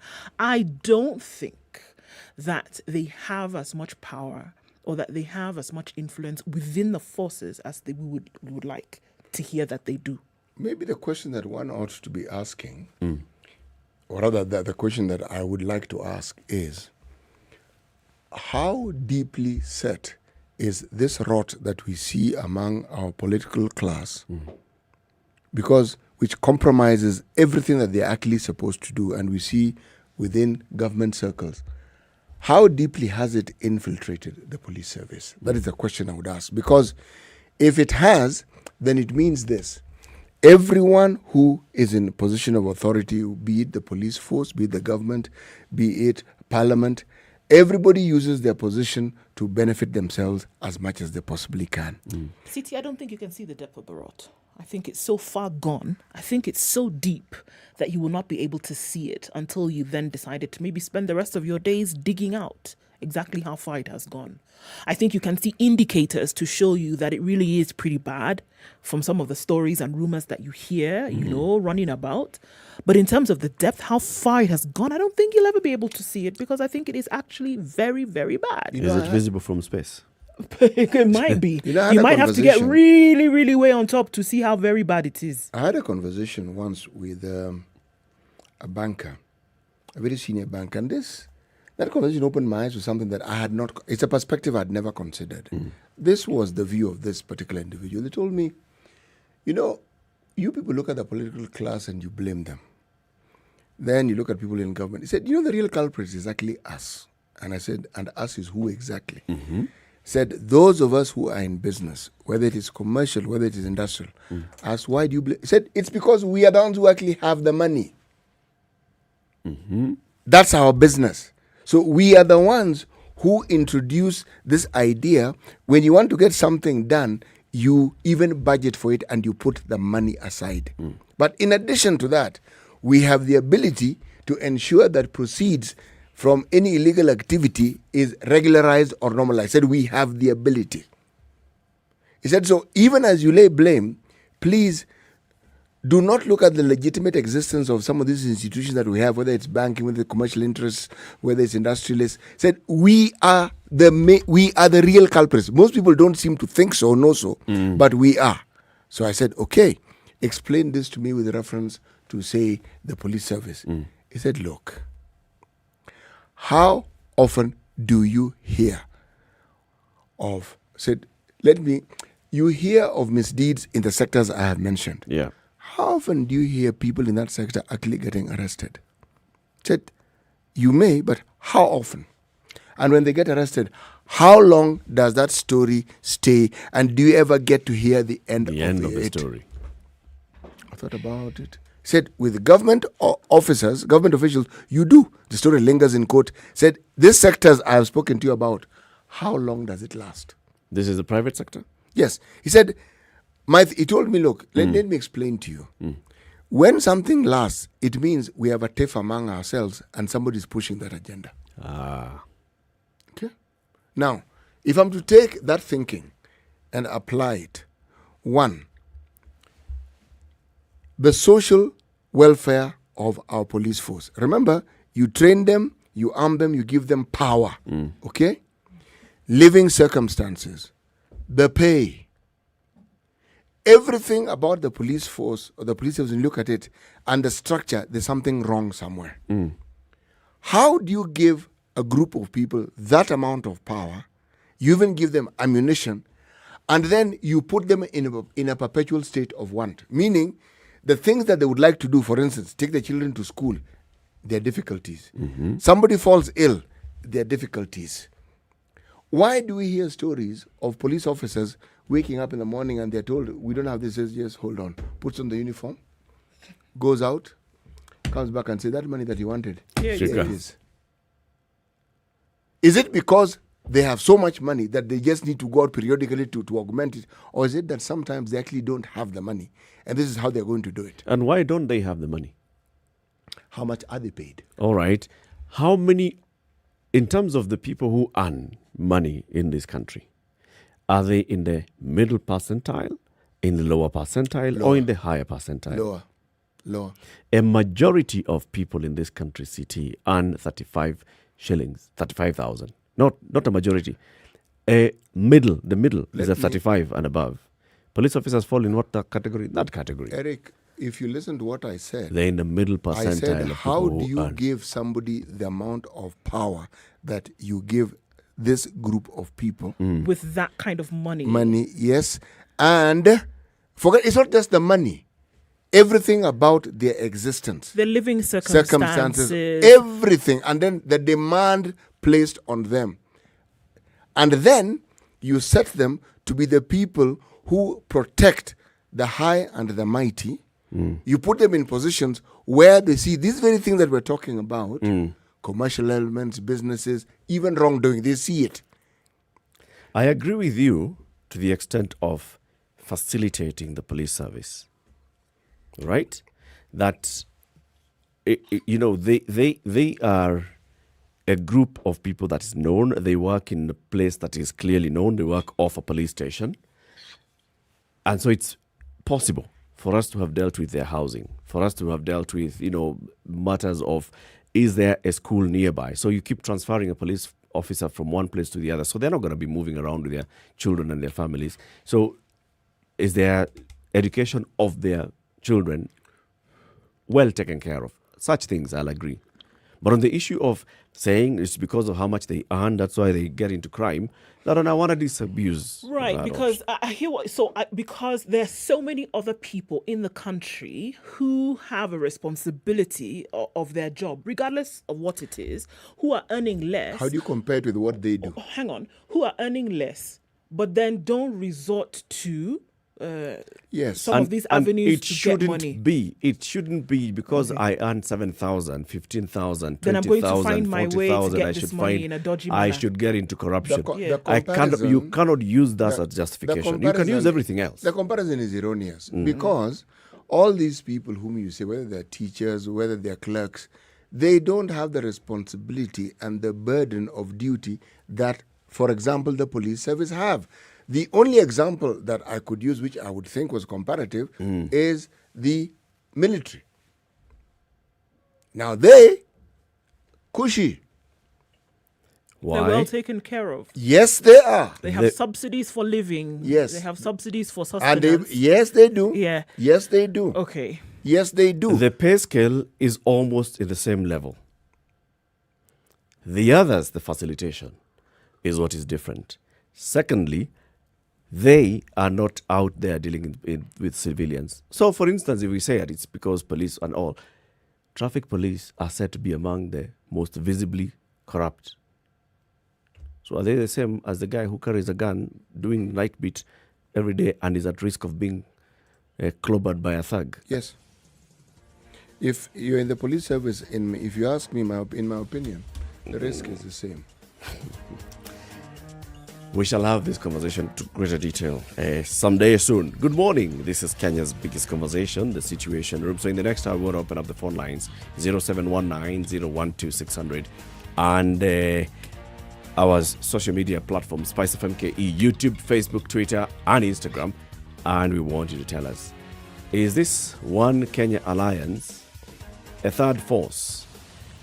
Are they presenting themselves as the alternative to what we currently have in terms of Jubilee, in terms of NASA, in terms of UDA, and the other independent candidates that are emerging for next year's election. We want to hear from you. Good morning. It's now 9 a.m.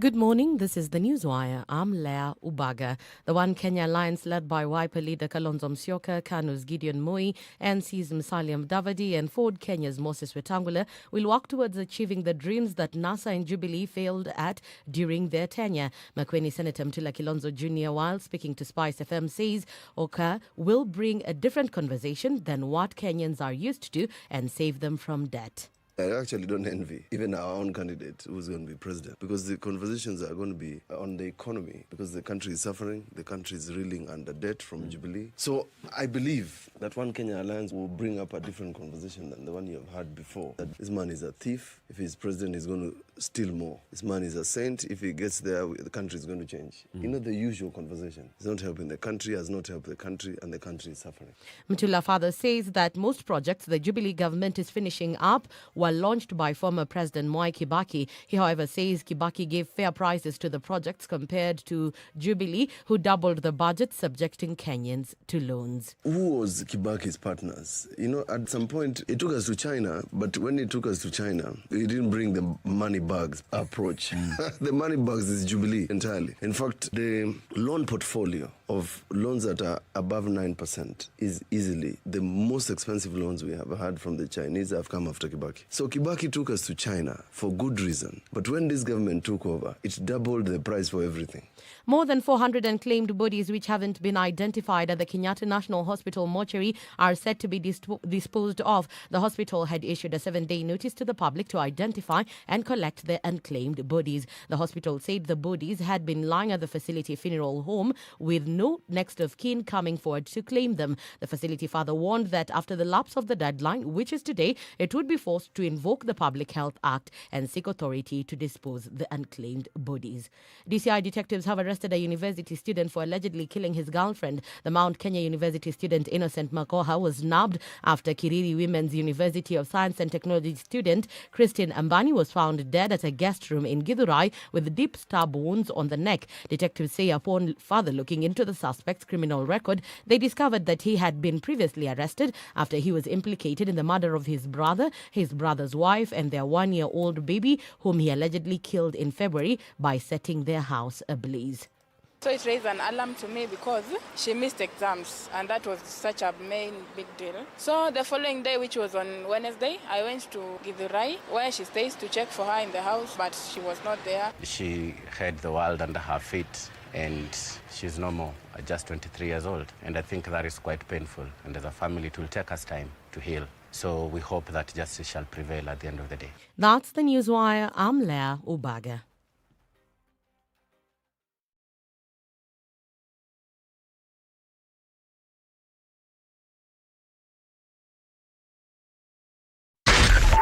.4 Spice FM, Nairobi.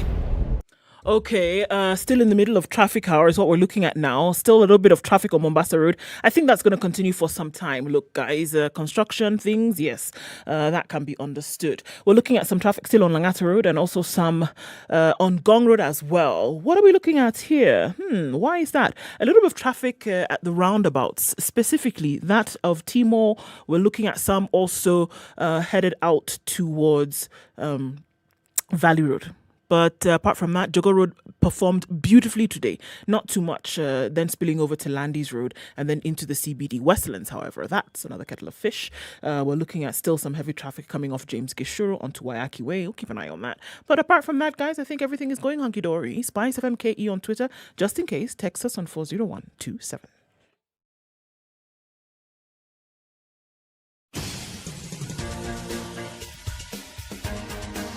This is the Situation Room, the home of hard-hitting political commentary and penetrating insights about the state of the nation. This is a talk radio experience like no other. The Situation Room, a place for hard truths, debates, and elevated conversations. The Situation Room, witty, political, engaging, deep, controversial. In the room, we have C.T. Muga, researcher, academic, seasoned political observer, a fountain of wisdom in these politically uncertain times. Ndu Oko, Nigerian by birth, Kenyan by choice, communications expert, Pan-Africanist, a truth seeker and believer in people power, and Eric Latin, agent provocateur, the man in the chair, seasoned journalist, news hound, a man who believes in punching up, not down. This is the Situation Room, the only way to start 9. your day. Very good morning to you, CT. Today's elephants. If there were no elephants in the jungle, the buffalo would be a great animal. If there were no elephants in the jungle, the buffalo would be? A great animal. A great animal. Mm. Okay. So at 7, we hosted the man from Makueni, Senator Mutula Kilonzo Jr., and he was coming to tell us about the Okoa Kenya Alliance, what they stand for, and what they are One selling. Kenya Alliance. What did they call it? You said Okoa Kenya Alliance. This Okoa was told. No. It's one Kenya. Did they say they're calling themselves Okoa Kenya Alliance? He One said it Kenya. just now. That's what I'm saying. That's why I've corrected him. It's one Kenya Alliance. Yes. Eric it's Latif, Eric. yeah. It's Eric who decided. I've said Okoa. Yes, he said Okoa Kenya Alliance. It's the same people who told us about Eric, Okoa you are, Kenya you are some aware years that back. today is not Thursday. Today is Wednesday, eh? Yeah, you're not allowed to be this tired. It's because I have my Huduma number card. I got it. Hallelujah. What possessed you? Hey, no, I went there. Okay. And, I was talking to them. And they asked you to show them your identification They card. just asked for that. Not even card. Number. They have the thingy? They have the thingy, yes. The gadget, huh? Thingy. Yeah. Mm-hmm. The one that we used, those of us who registered. The one that we used, the biometric card reader, biometric reader. So you place your thumb. You don't place your thumb, you just ID. I tell them the number. You key in my ID number, it brings out the details. Like that? Yeah, it shows them the serial number of my Huduma card. It's there. There are very many. They have thousands of Huduma cards there, Westlands. So it just shows the batch. She went to the batch, picked. So I looked like the guy on the card. Yeah, she keyed in that I have picked. Sign here. No signing, nothing. Keyed in that I've picked. Give me my card. Okay. And here you are with a card. So now what happens when you go for your second card? This is not Chanjo. Vaccine. Oh, just one. Yes.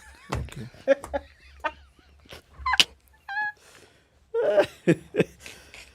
Okay, so we were saying today is Wednesday. I have my Huduma number card with me. So it's Okoa. It's not Okoa. It's One Kenya Alliance. The One Kenya Alliance, OKA, is presenting itself as the best alternative for us. Not even the best. As a country. The alternative for us in next year's general election. And they still haven't decided who they're going to field as their candidates, as their presidential candidate, or how they're going to go about picking their candidates and all.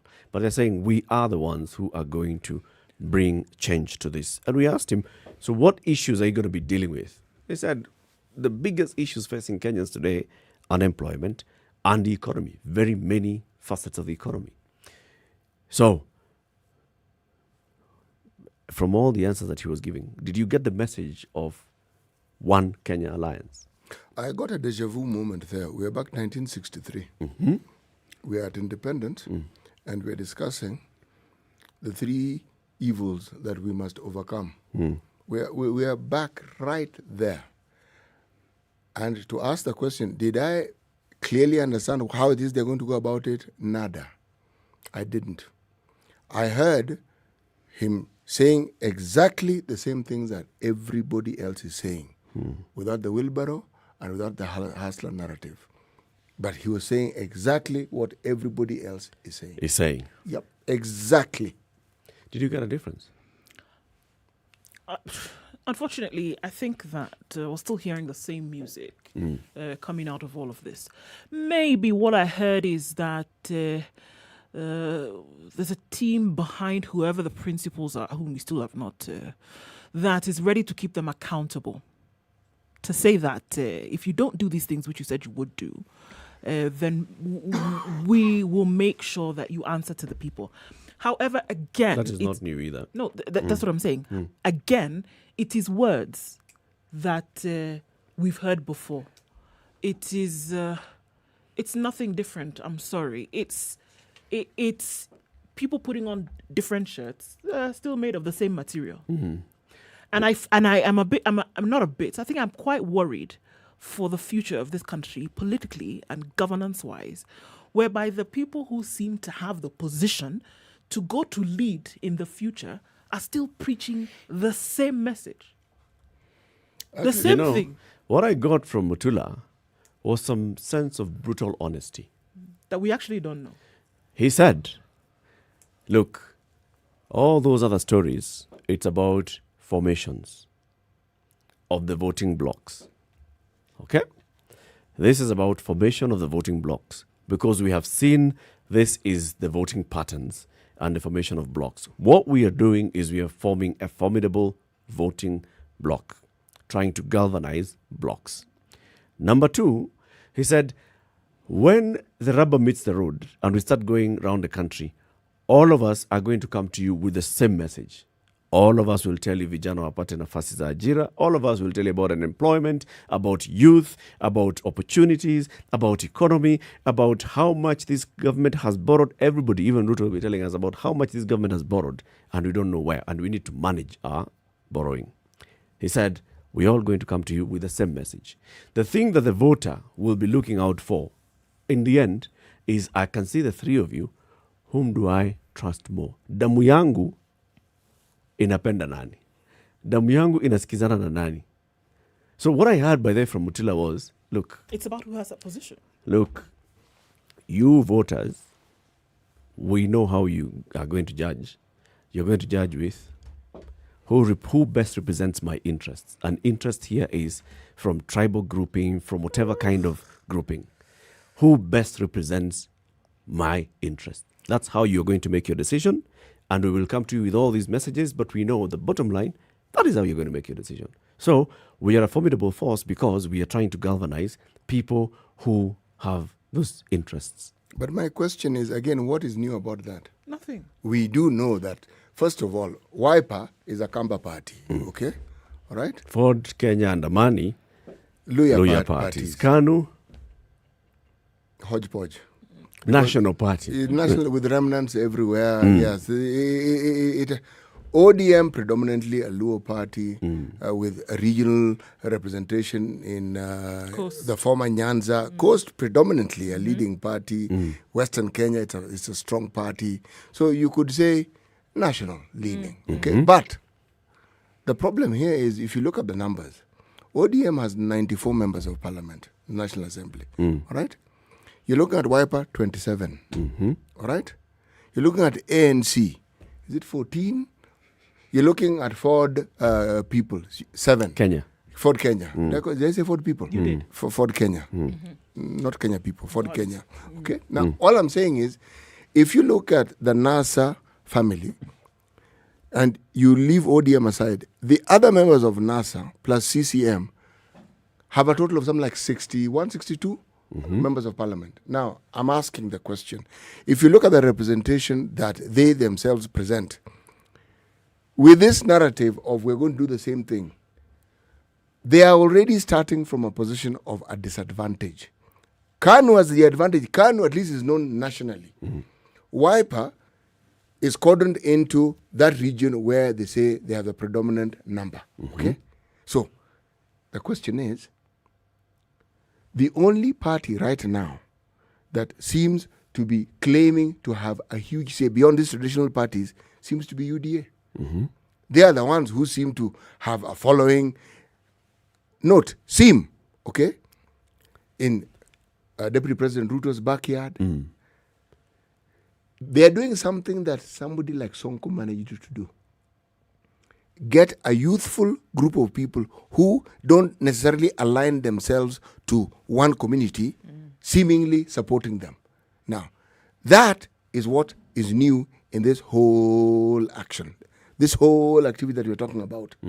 But in terms of something new and people looking, what are these things that the One Kenya Alliance, what are they going to do that will change the shade of our lenses, that when we look at them, we see something different other than what has already been in existence? And that's what I was saying. I did not hear it. And if I didn't hear it, means I don't see it. Yeah, because you're looking for something tangible. And like I'm saying, all those things that you were saying, for me, the bottom line is you are going to vote for your person. Okay? One Kenya Alliance will look for who supports Kalonzo Musyoka. X number of votes are in the box. Who supports Musalia Mudavadi? Who supports Moses Wetangula? Who supports Gideon? And then get other people to come in. And the voter will look at, how am I going? Remember, he said the race is 25% in 25 counties. Yeah. And the 50+1. That is the bottom line. It's a game of numbers. But you know what? So if you bring in together people who then appear to be, like now, solidifying and galvanizing Western Kenya into one, and Lower Eastern into one, and then Baringo and maybe the other counties there into one. Have some numbers, okay? Now, how many more do we need to go and get? In the coast, we have a wiper who is strong in some parts of Mombasa. Where else? That's it. You know, the reason those why, whole things of, I don't know who is bottom, who is not, Eric, who's bottom, who's the up. The reason that why will not be what you can determines. talk about the wiper presence in a place like Mombasa or even in Kwale is because there's a very large population of individuals whose origins happen to have been Cumberland. Yes. And they happen to be there. Yes. All right? So, I understand what you're saying, but what I am saying is this. But you see, it comes into how many votes did you get in Mombasa County? Yes. We are looking at 25% in half of the counties in the country. Yes. It's a game of numbers. It is a game of numbers. Now, numbers. if you can get a sizable number of people in Mombasa County voting for that ticket, that is county 001 in the box. We have our 25% threshold. Okay. Do we go to Kwale? We have our 25% threshold. Yes. Do we go to the 3 counties in Ukambani? We have our 25% threshold. Let's go to Western. We have how many counties in Western? Do we get our 25%? That's it. And then now the next game is 50% plus 1. Mambo ya MPs, hiyo tutadili nayo baadaye. So it doesn't Presidency. really... No. Erica, unfortunately, you can't divorce the two because people who vote for a member of parliament will also most likely vote for a president. That's true. Who has the same leaning. Yes, yes. Party leanings. Yes. That is true. Yes. That is true. But also, when it comes to the presidency, you will gauge by how many votes you got. Yes, you will. Silio. Yes, you will. And this is a game. This is presidency. This is presidential. One Kenya Alliance is number one going for presidential. Then number two, look at what will be our strength in parliament to be able to support. Do you know why Central Kenya always seems to be at the center of any political discussion we have in this country? Numbers. Yes. Not number of MPs. No. Number of votes. Numbers. But you see, you are discounting the MPs and I'm not. Because I'm not discounting them. I'm just saying the number one conversation is that number. The population. Yes. Yes. Is that number. Yes. Then the number two conversation is the number of MPs. Yes. Right? So the number of MPs, if we're able to galvanize, for example, and say in Mombasa, we are going to get the 25%, it means that we are likely to get 1 or 2 MPs. In Ukambani, we're going to get X number of MPs. In Western Kenya, we're going to get X number of MPs. In Baringo, we're going to get X number of MPs. In, what's other neighboring county? Lonyangapu's. West Pokot, we get X number. Like that. I'm in agreement, Eric. And what I'm saying is not a contradiction to what you're saying. I am emphasizing this, that it's an interesting seesaw. The population, yes, ends up voting for an MP, but if you're going by the arithmetic that the good senator presented to us, depending on the region, it's also the leaning of that particular would-be MP or eventual MP to a political party. Yep. But then there's also the question of this individual MP often represents not just the leaning of the party, but his or her own closeness to the leader. I don't even think often. I think all the time. All the time represents the affiliation with the party and their association with the person at the top. Not any time do you see a representation that is different. That usually by the time somebody is presenting themselves in a particular position and they have a position of power, what does that mean? That they're even closer to the center of power and that they have some kind of representation with a lower unit, which in this case is the political party. There is no other attention that's been given there. By the time they have a position of power, they are close to the center and they have an affiliation with that smaller unit. Unfortunately for me, what is lost then is the issues. But I actually see people who vote, these numbers that we are talking about, the manner in which they vote is because they have no choice. What is being presented to them is an individual and this power that we're talking about. Never are the issues presented to them upon which to vote. So what choice do you have? If somebody comes and keeps saying, it is me, Eric. It is me, Eric. It is me and my party. It is me and my party. Do you think you're going to come and start voting about the person who is shouting about health? Because they're not shouting about it. They're shouting about themselves as an individual. They're shouting about these numbers. They're shouting about their tribe and the backyard. So what do you expect people to vote based on? The things that you hear constantly, all the time are the things that you regurgitate in your vote. But also remember, there's a time when he had a conversation with Ngunjiri Wembogo, the Nyeri town MP. And he said politicians are the most clued-in people you'll come across. They'll come and tell you what you want to hear. So when they come in to tell you, I am the one person, it's because they have determined that what you want to hear is, I am the one person. If they determine that you want to hear Shule, they'll come and the message will be Shule. But I dare say that whatever is coming out, this thing they're saying that they want to hear is also what they've been fed for the longest time. People believe today that a political party is the person. Why do they do that? Because it's a person. Exactly. Because we have seen it. Because we have seen that is what has been pushed out there. There are very many examples where people push for a political party based on an issue that political party is known for. On an issue. It doesn't matter who the individual is. The individual will come and fall in line with the issue that the party propagates. Sorry, are we referring to... No, we're not talking about Kenya. Yes. No, we're not talking about Kenya. No, but even in Kenya it is true. The issue, not the individual. No. Even in Kenya it is true. It's just that the issue may not necessarily align itself to the issues that we see, for instance, in the West. But it's an issue. The issue is he's our person. Yes. No, I'm talking about things that people can... I'm talking about things like livelihoods and development and economy and things like that. I'm not being facetious. I hear what... I know exactly I'm not what... being factual. You know all these things that we hear in the West? It's condensed into our person. Because the person is supposed to represent, all these aspirations and the things that we would like to see. Our person in power will make all these things happen. Yes. So you talk policy, say our person. You talk about aspirations, our person. But I don't think, because it's the person, and that's what we said, because that person is a representation of the closeness to the power and a representation of the affiliation with the political party. And I think those things take center stage as opposed to these things that you're talking about, education, hospital. No. It comes in second fiddle.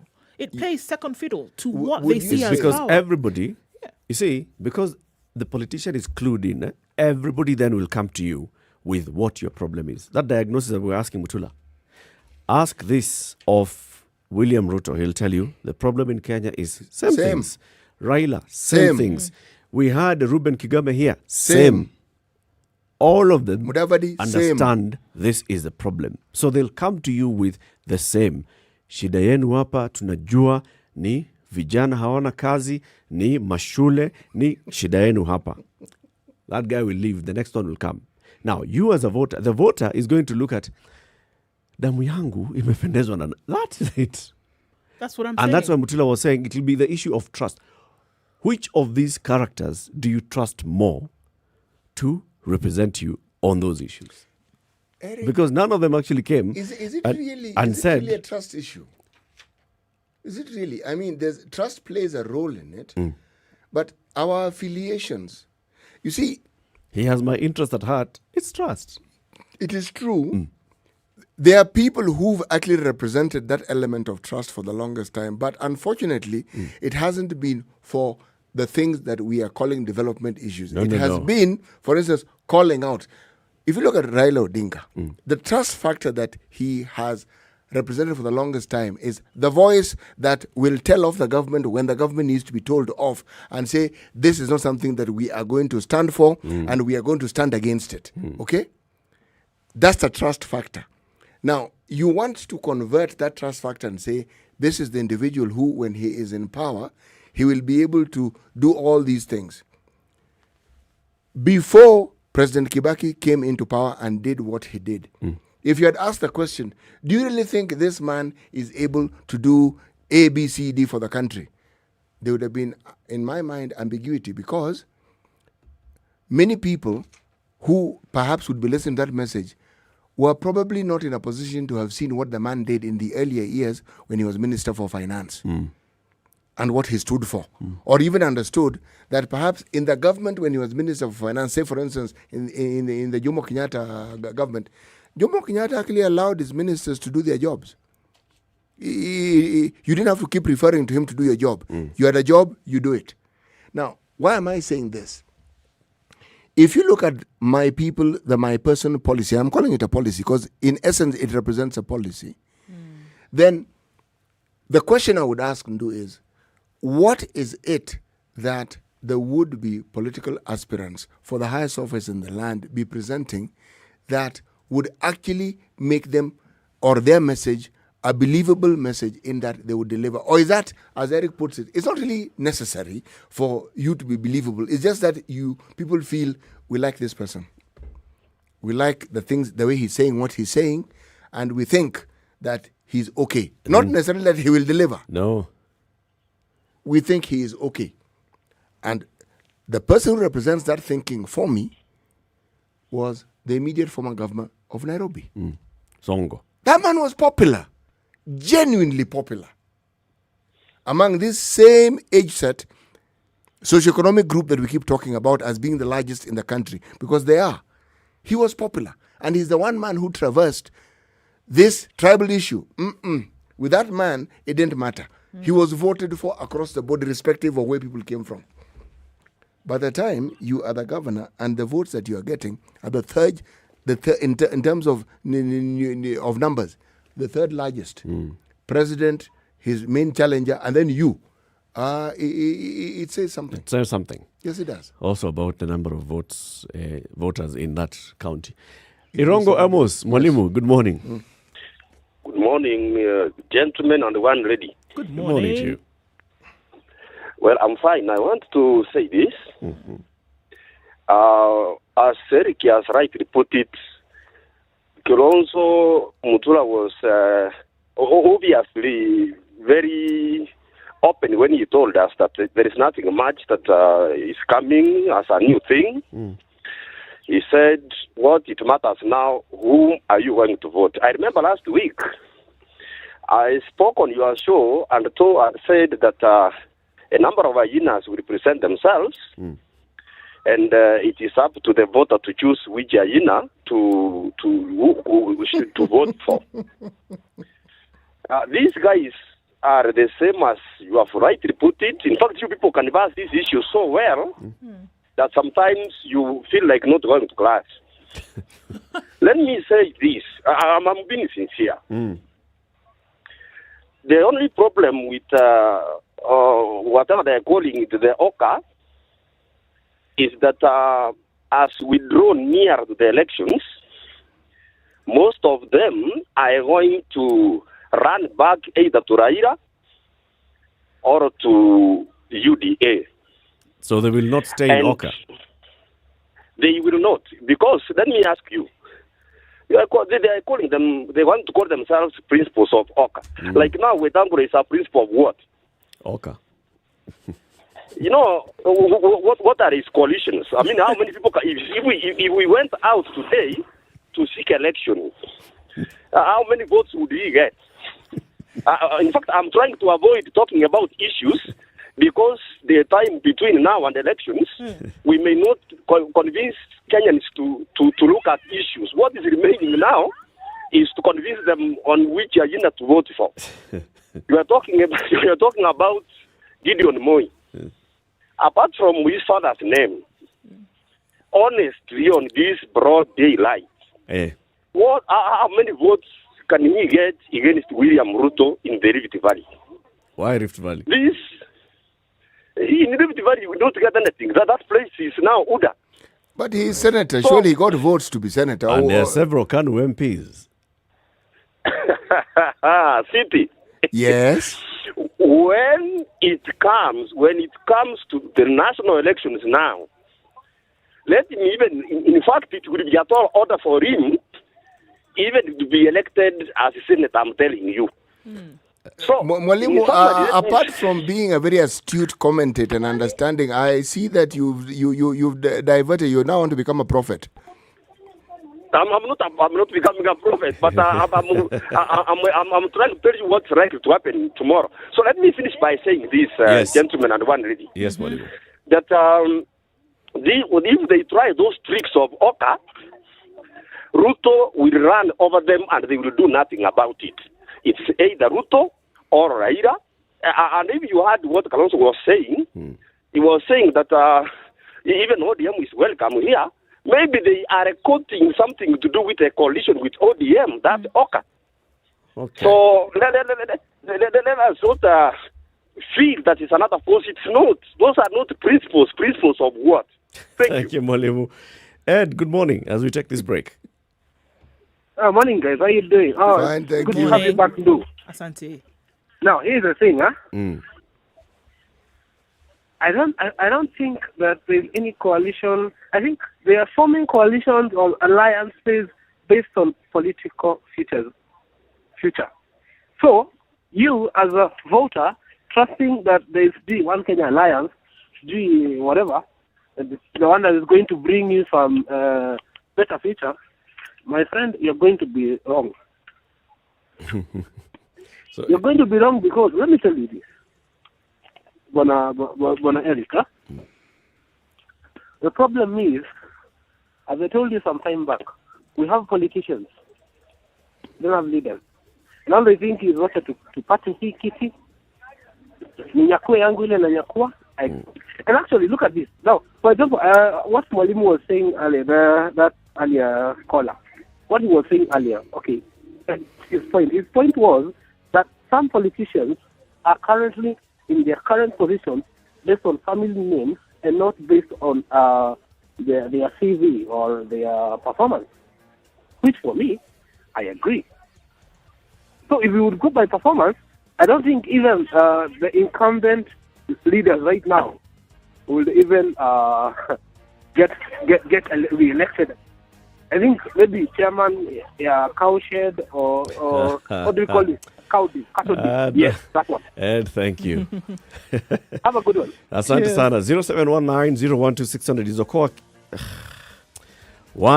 This Oka is a One Kenya Alliance, a viable alternative as we head towards next year's general election. Are you hearing a message that sounds different from what you're hearing from ODM, from what you're hearing from UDA?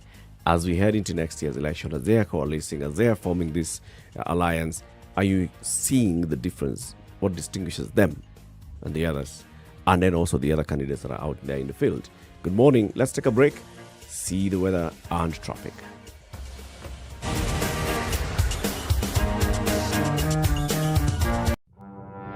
There are so many people peddling what is false and that it bears remarkable resemblance to what is true. Politicians have their agenda, and their agenda is to use every opportunity to sell that agenda and to loot this nation. I have seen major strides that are done in this country when we talk to each other as against talking at each other. We start getting back into the tribal cocoons which were put to us by the colonial powers. You know, they gave us physical freedom but not mental freedom. We're still mentally colonized today into these cocoons of tribe. Now, if you live in an area where it's difficult to find a dog, He's a goat.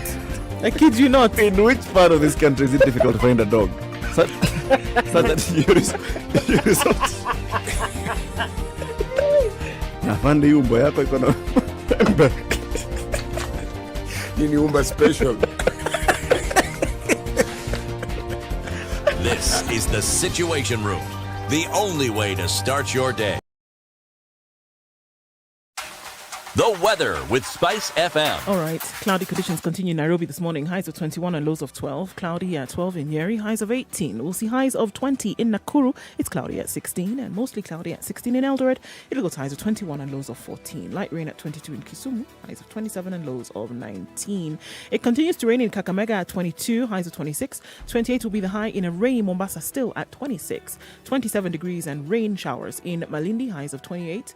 26 will be the high in a cloudy Kampala at 22. It's now raining in Dar es Salaam at 24 with highs of 30. It'll come down to lows of 21. Slightly warmer in Johannesburg at 9, highs of 15 and lows of 4.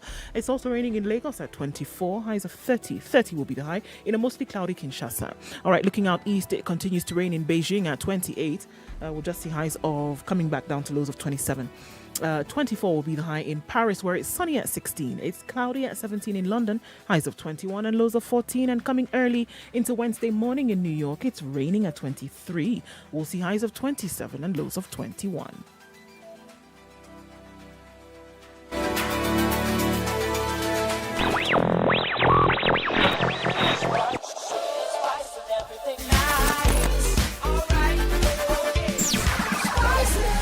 Spice up your life.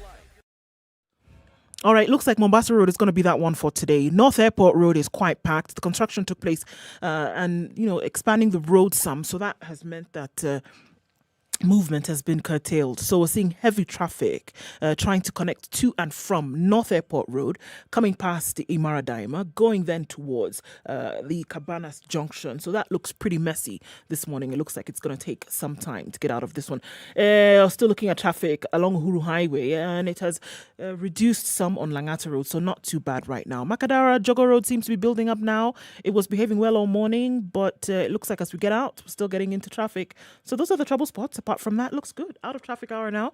We'll see what it looks like during the day. Get stuck, have an incident or accident we should know about, let us know. Spread that word on SpiceFM KE on Twitter. Text on 40127.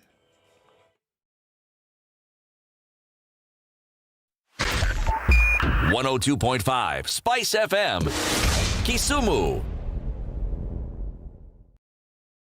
Mature, intelligent talk every morning. Spice up yourself.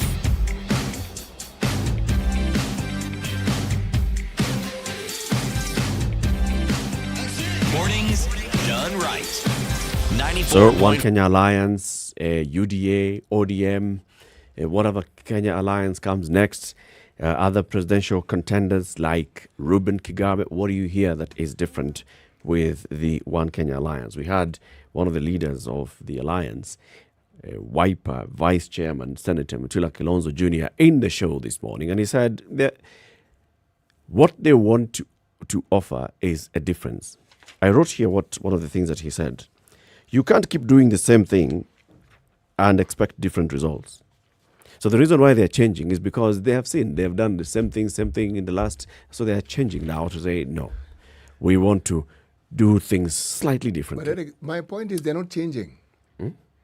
They're saying they're changing, but I am saying they're not changing. That really is the gist of what I'm saying.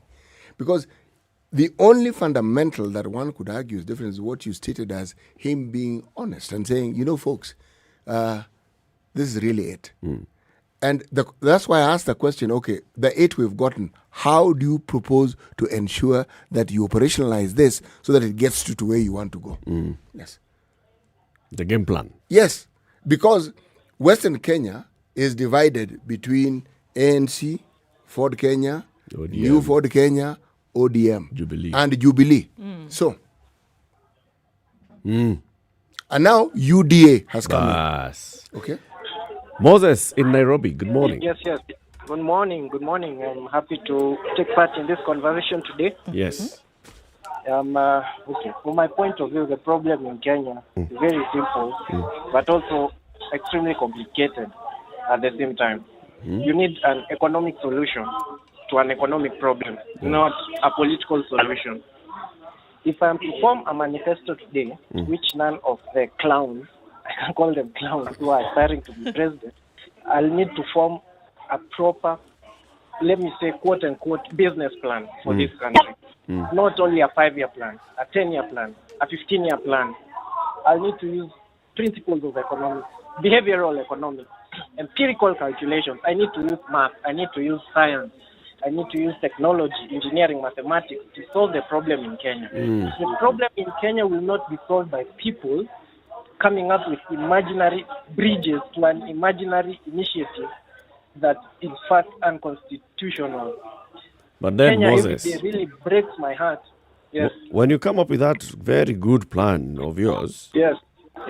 do you think the people will vote for you based on that very good plan of yours? Okay. This is another thing I need to talk about. The problem in Kenya, one very big problem, is education. No political aspirant right now is talking about education. We are very good at mastering concepts, very good at speaking English, not very good in executing. We overpromise and underdeliver. That's the character of a politician. The educational system in Kenya is flawed. We are teaching the wrong thing. We are teaching the wrong history. We are teaching the wrong mathematics. We are teaching the wrong economics. That's why we can say Kenyans are voting on tribal lines. It's because they might be educated but not well exposed to what's happening in the world. Right now, there's this system of economy that today is proposing called bottom-up economics. What exactly is it?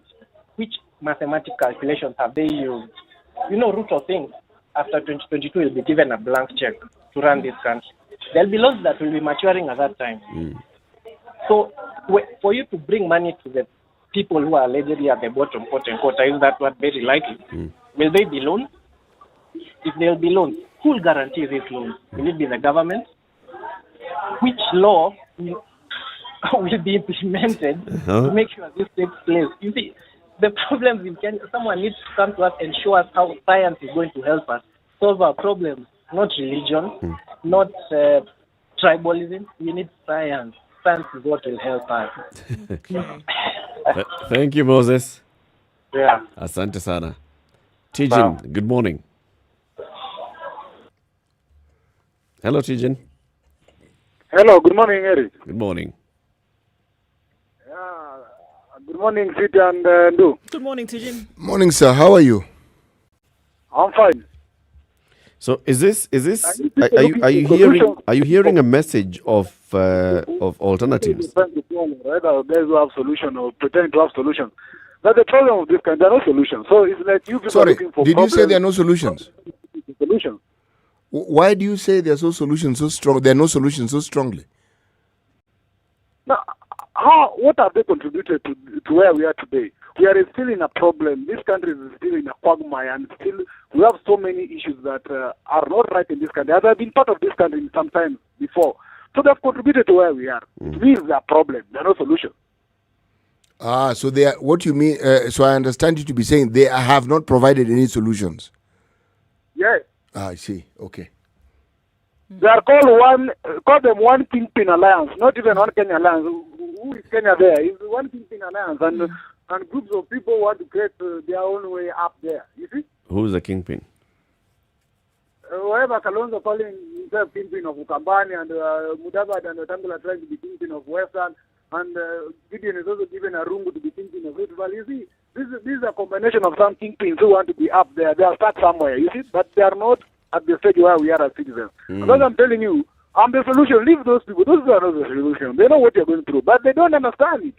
That's why they have good blueprint and everything else, but they cannot implement. When did even Kalonzo miss ugali or even supper or even breakfast to understand what it takes to miss a meal? He cannot be a solution to something he doesn't understand.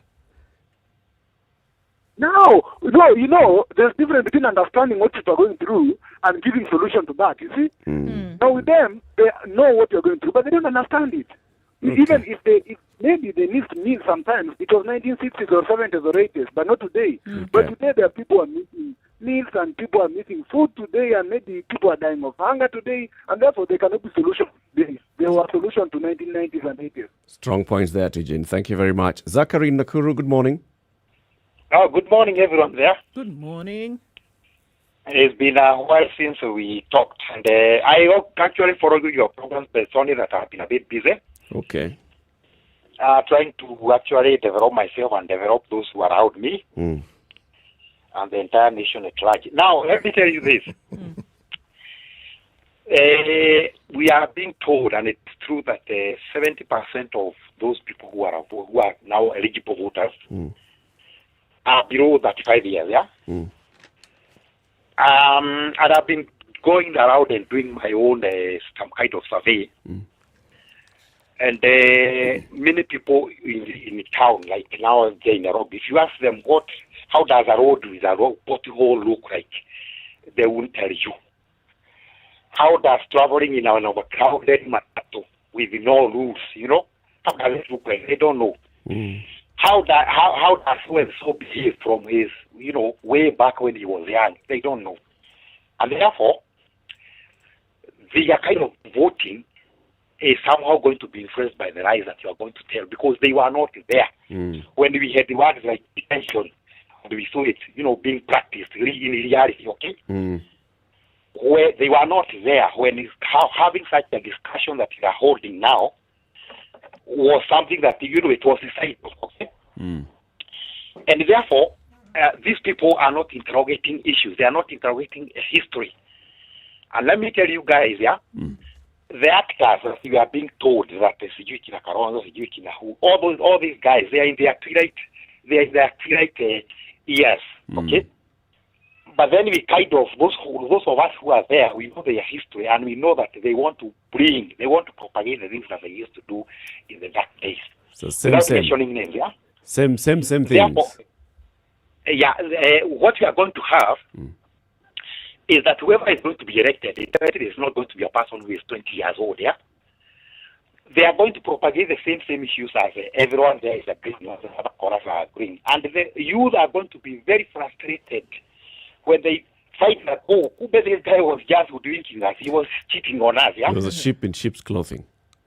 And therefore there's this idea of being hopeless, being dejected, it's going to continue until I don't know when. Thank you, Zachary. And your radio is breaking, your frequency is breaking sometimes, yeah? Hey, wapi, Nakuru. I don't know whether you have been told that. 96.0. We'll pass on the message to our technical team. Thank you very much, Zachary. Chris in Thika, good morning. Morning, gentlemen and ladies. Good morning, Chris. Very fine. Just my 2 cents on this. I don't know if you notice all these people what I call the KANU orphans. All of them, they have some history to KANU. So you've got Nyayo politics, Nyayo economics. That's the school that they learned from, number one. So I don't think we'll have any new solution from them. Number two, it's very important for people to have worked so that they can put themselves in positions where, like, for example, me and you, we work. We have to pay rent. We have got things that we have to survive. But most of these people have been professional politicians most of their lives. That's work. So that is work, yes. But in terms of trying to actually feel and understand how we are feeling, people on the ground, they're totally out of touch with that. Okay. But what they have is very good packaging. In fact, even manifestos are just paper, plain paper. I don't think we don't get any solutions from these people. Thank you, Chris. Lovely day in Thika. William in Mushada. Hello. Good morning, William. Good morning. Did you vote in the recent by-election in Kiambaa, your constituency? No, because I recently moved here. Okay.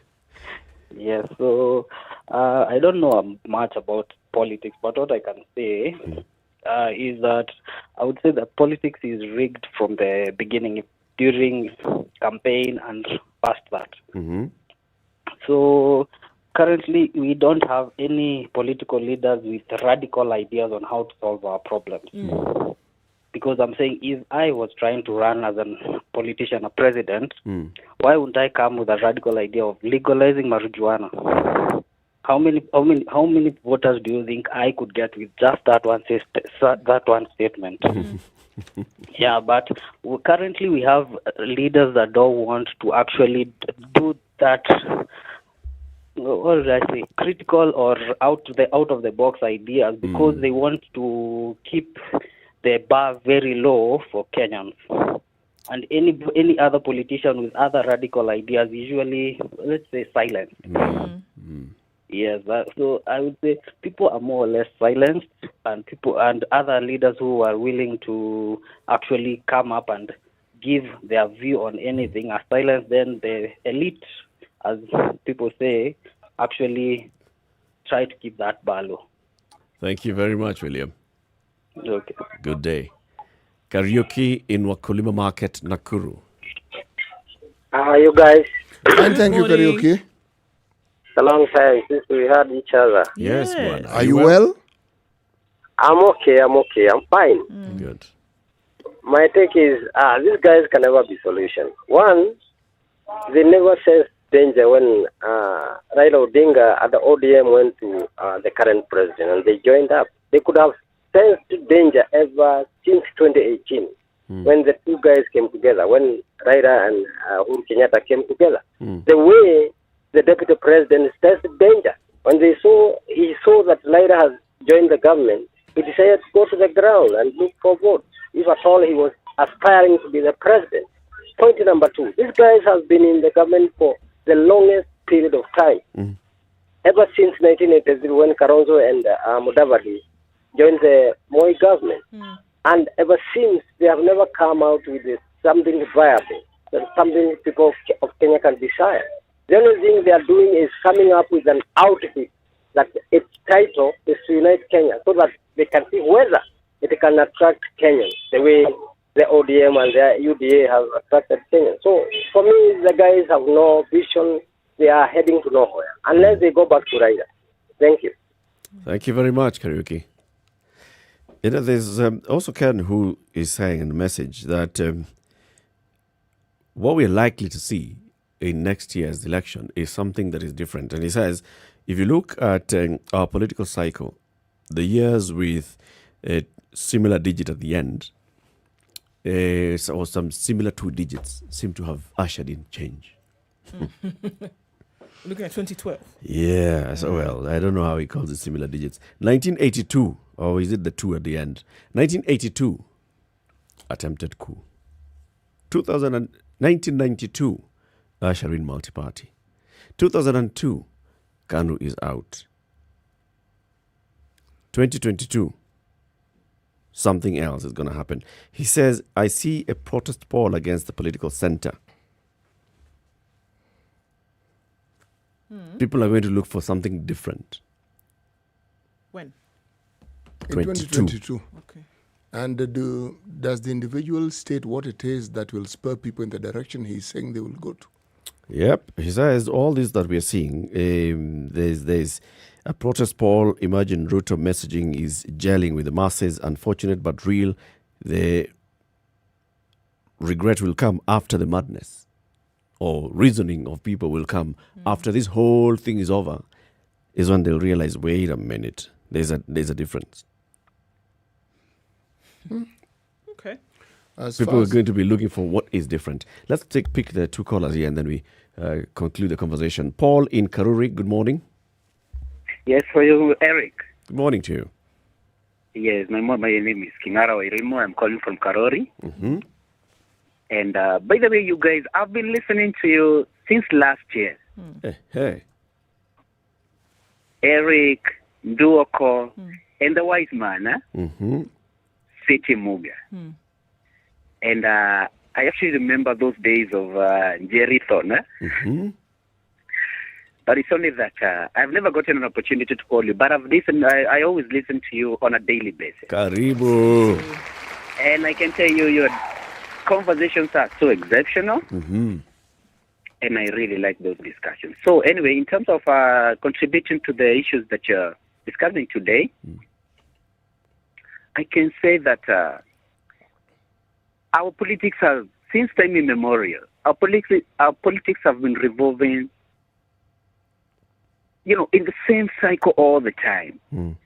What we were being told in 1992 is the same story that we are being told today. And we have never really experienced any difference. And just the way that you've said, these are the same monkeys. They only change the forest. Mm. They only change the forest. It's the forest that's different. But exactly. But actually, right now, I'm seeing like there's a difference in ideology because for the first time, hearing of ideologies. Mm. At least others are talking about bottom up. Others are talking about rural, whatever. Mm. And if we base our politics based on ideologies, I think that would be a good step for us because I believe that the generation that we have today, like my generation, the people who are enlightened, they've gone to school, they are liberated from that tribal mentality. And actually what they're looking at and what they're concentrating on is what as a leader, what are you offering to the people? Very good. Exactly. What are you offering to the people? How are we going to benefit out of your politics? Because we understand that politics is all about interest. But at the end of the day, we as the common wananchi, how are we going to benefit out of this politics? That's very true. Thank you very much, Paul. Exactly. I think that is the basic question that we need to keep on asking ourselves. Thank you. Asante sana. And thank you so much, brother, for you're doing a very good work. Thanks, man. And thank you so much. Thank you. Keep listening. Robert in Kisumu, good morning. Morning. How are you, Eric? Fine, thank you. You people are doing a great job. It's been some time since you last spoke. Yes. How is Ndu and our wise man from Kisumu? Fine, thank you. We are very well, thank you, Robert. How are you doing? I'm well, sir. That's good to hear. Now, at least you are some of the little hope that we have as Kenyan citizens. When we listen to some of the discussions we have in the morning from the show, we get a little hope. But then we are still disappointed as a people. You see, at some point, we thought that there were leaders who are going to come up from this country and fight for the rights of the common citizen. I look at the crop of leadership that was brought about by the likes of Sakaja, and you look at this Wiper Secretary General, the one who read Kalonzo, is called who? Mutula Kilonzo Jr. Now, apparently, what is now shocking, these people that we had hope in, that we thought were going to bring another level of leadership or another voice of reason, have actually now started clinging themselves to these old people who have never solved anything since 1992. If you look at Mutula Kilonzo, he is now pro-Kalonzo Musyoka. If you look at Sakaja, he is now pro-Mudavadi. Our politics is not going to change if we base our politics and ideas of solving this country's problems along tribal lines. I will talk as a Westerner or a person who comes from Nyanza. I usually tell people that the union between Raila and Uhuru, the handshake that they had, is not going to help much when it comes to 2022 politics. What, as a people, at least, we can say that we've seen or we can enjoy while it lasts is the development that we are seeing right now that is going on in Western Kenya. But then again, is it right that if you are not in government as a people from a particular region of this country, then you are not supposed to get development from the national government, a government that your taxes goes to? So you need to sit or you need to go to bed with the government of the day so that the development can be pushed to your area. What about somebody who comes from Northeastern? Yeah. What if the president is not in good terms with people who come from Eastern region? What about Mombasa? That's true. So it means if your people do not go to bed with the government of the day, however wrong they are, then you'll have slow development. Look at Nyanza region, for example. That's very true. Some of Robert, the things that those are very good closing remarks as we conclude the show today. Asante sana for your call. Thank you very much. Have a lovely day in Kisumu. You too, cheers. Hey, watu wameongea. Watu wameongea. Now, the next question is, now that we are talking like, none of this is providing a solution, then what is the solution? So what's the solution? And where will the solution come from? CT. The solution comes from if there are no elephants If there were no elephants in the forest, then the buffalo would be a great animal. So, who are the buffaloes that we are going to focus on? Because the elephants, we already see. We can already see the elephant We in know the who room. the elephants are. Yes. We know who the big boys are. Okay? But is it time to forget about the elephants and focus on the buffalo? buffalo. But since we're a country with the big five, why limit it to buffaloes? Pick Have any some other of the big others. five. They're Thank you for they're tuning rhinos. in to the Situation Room today. Have a lovely day, folks. Join us again tomorrow. It's now 10 a.m.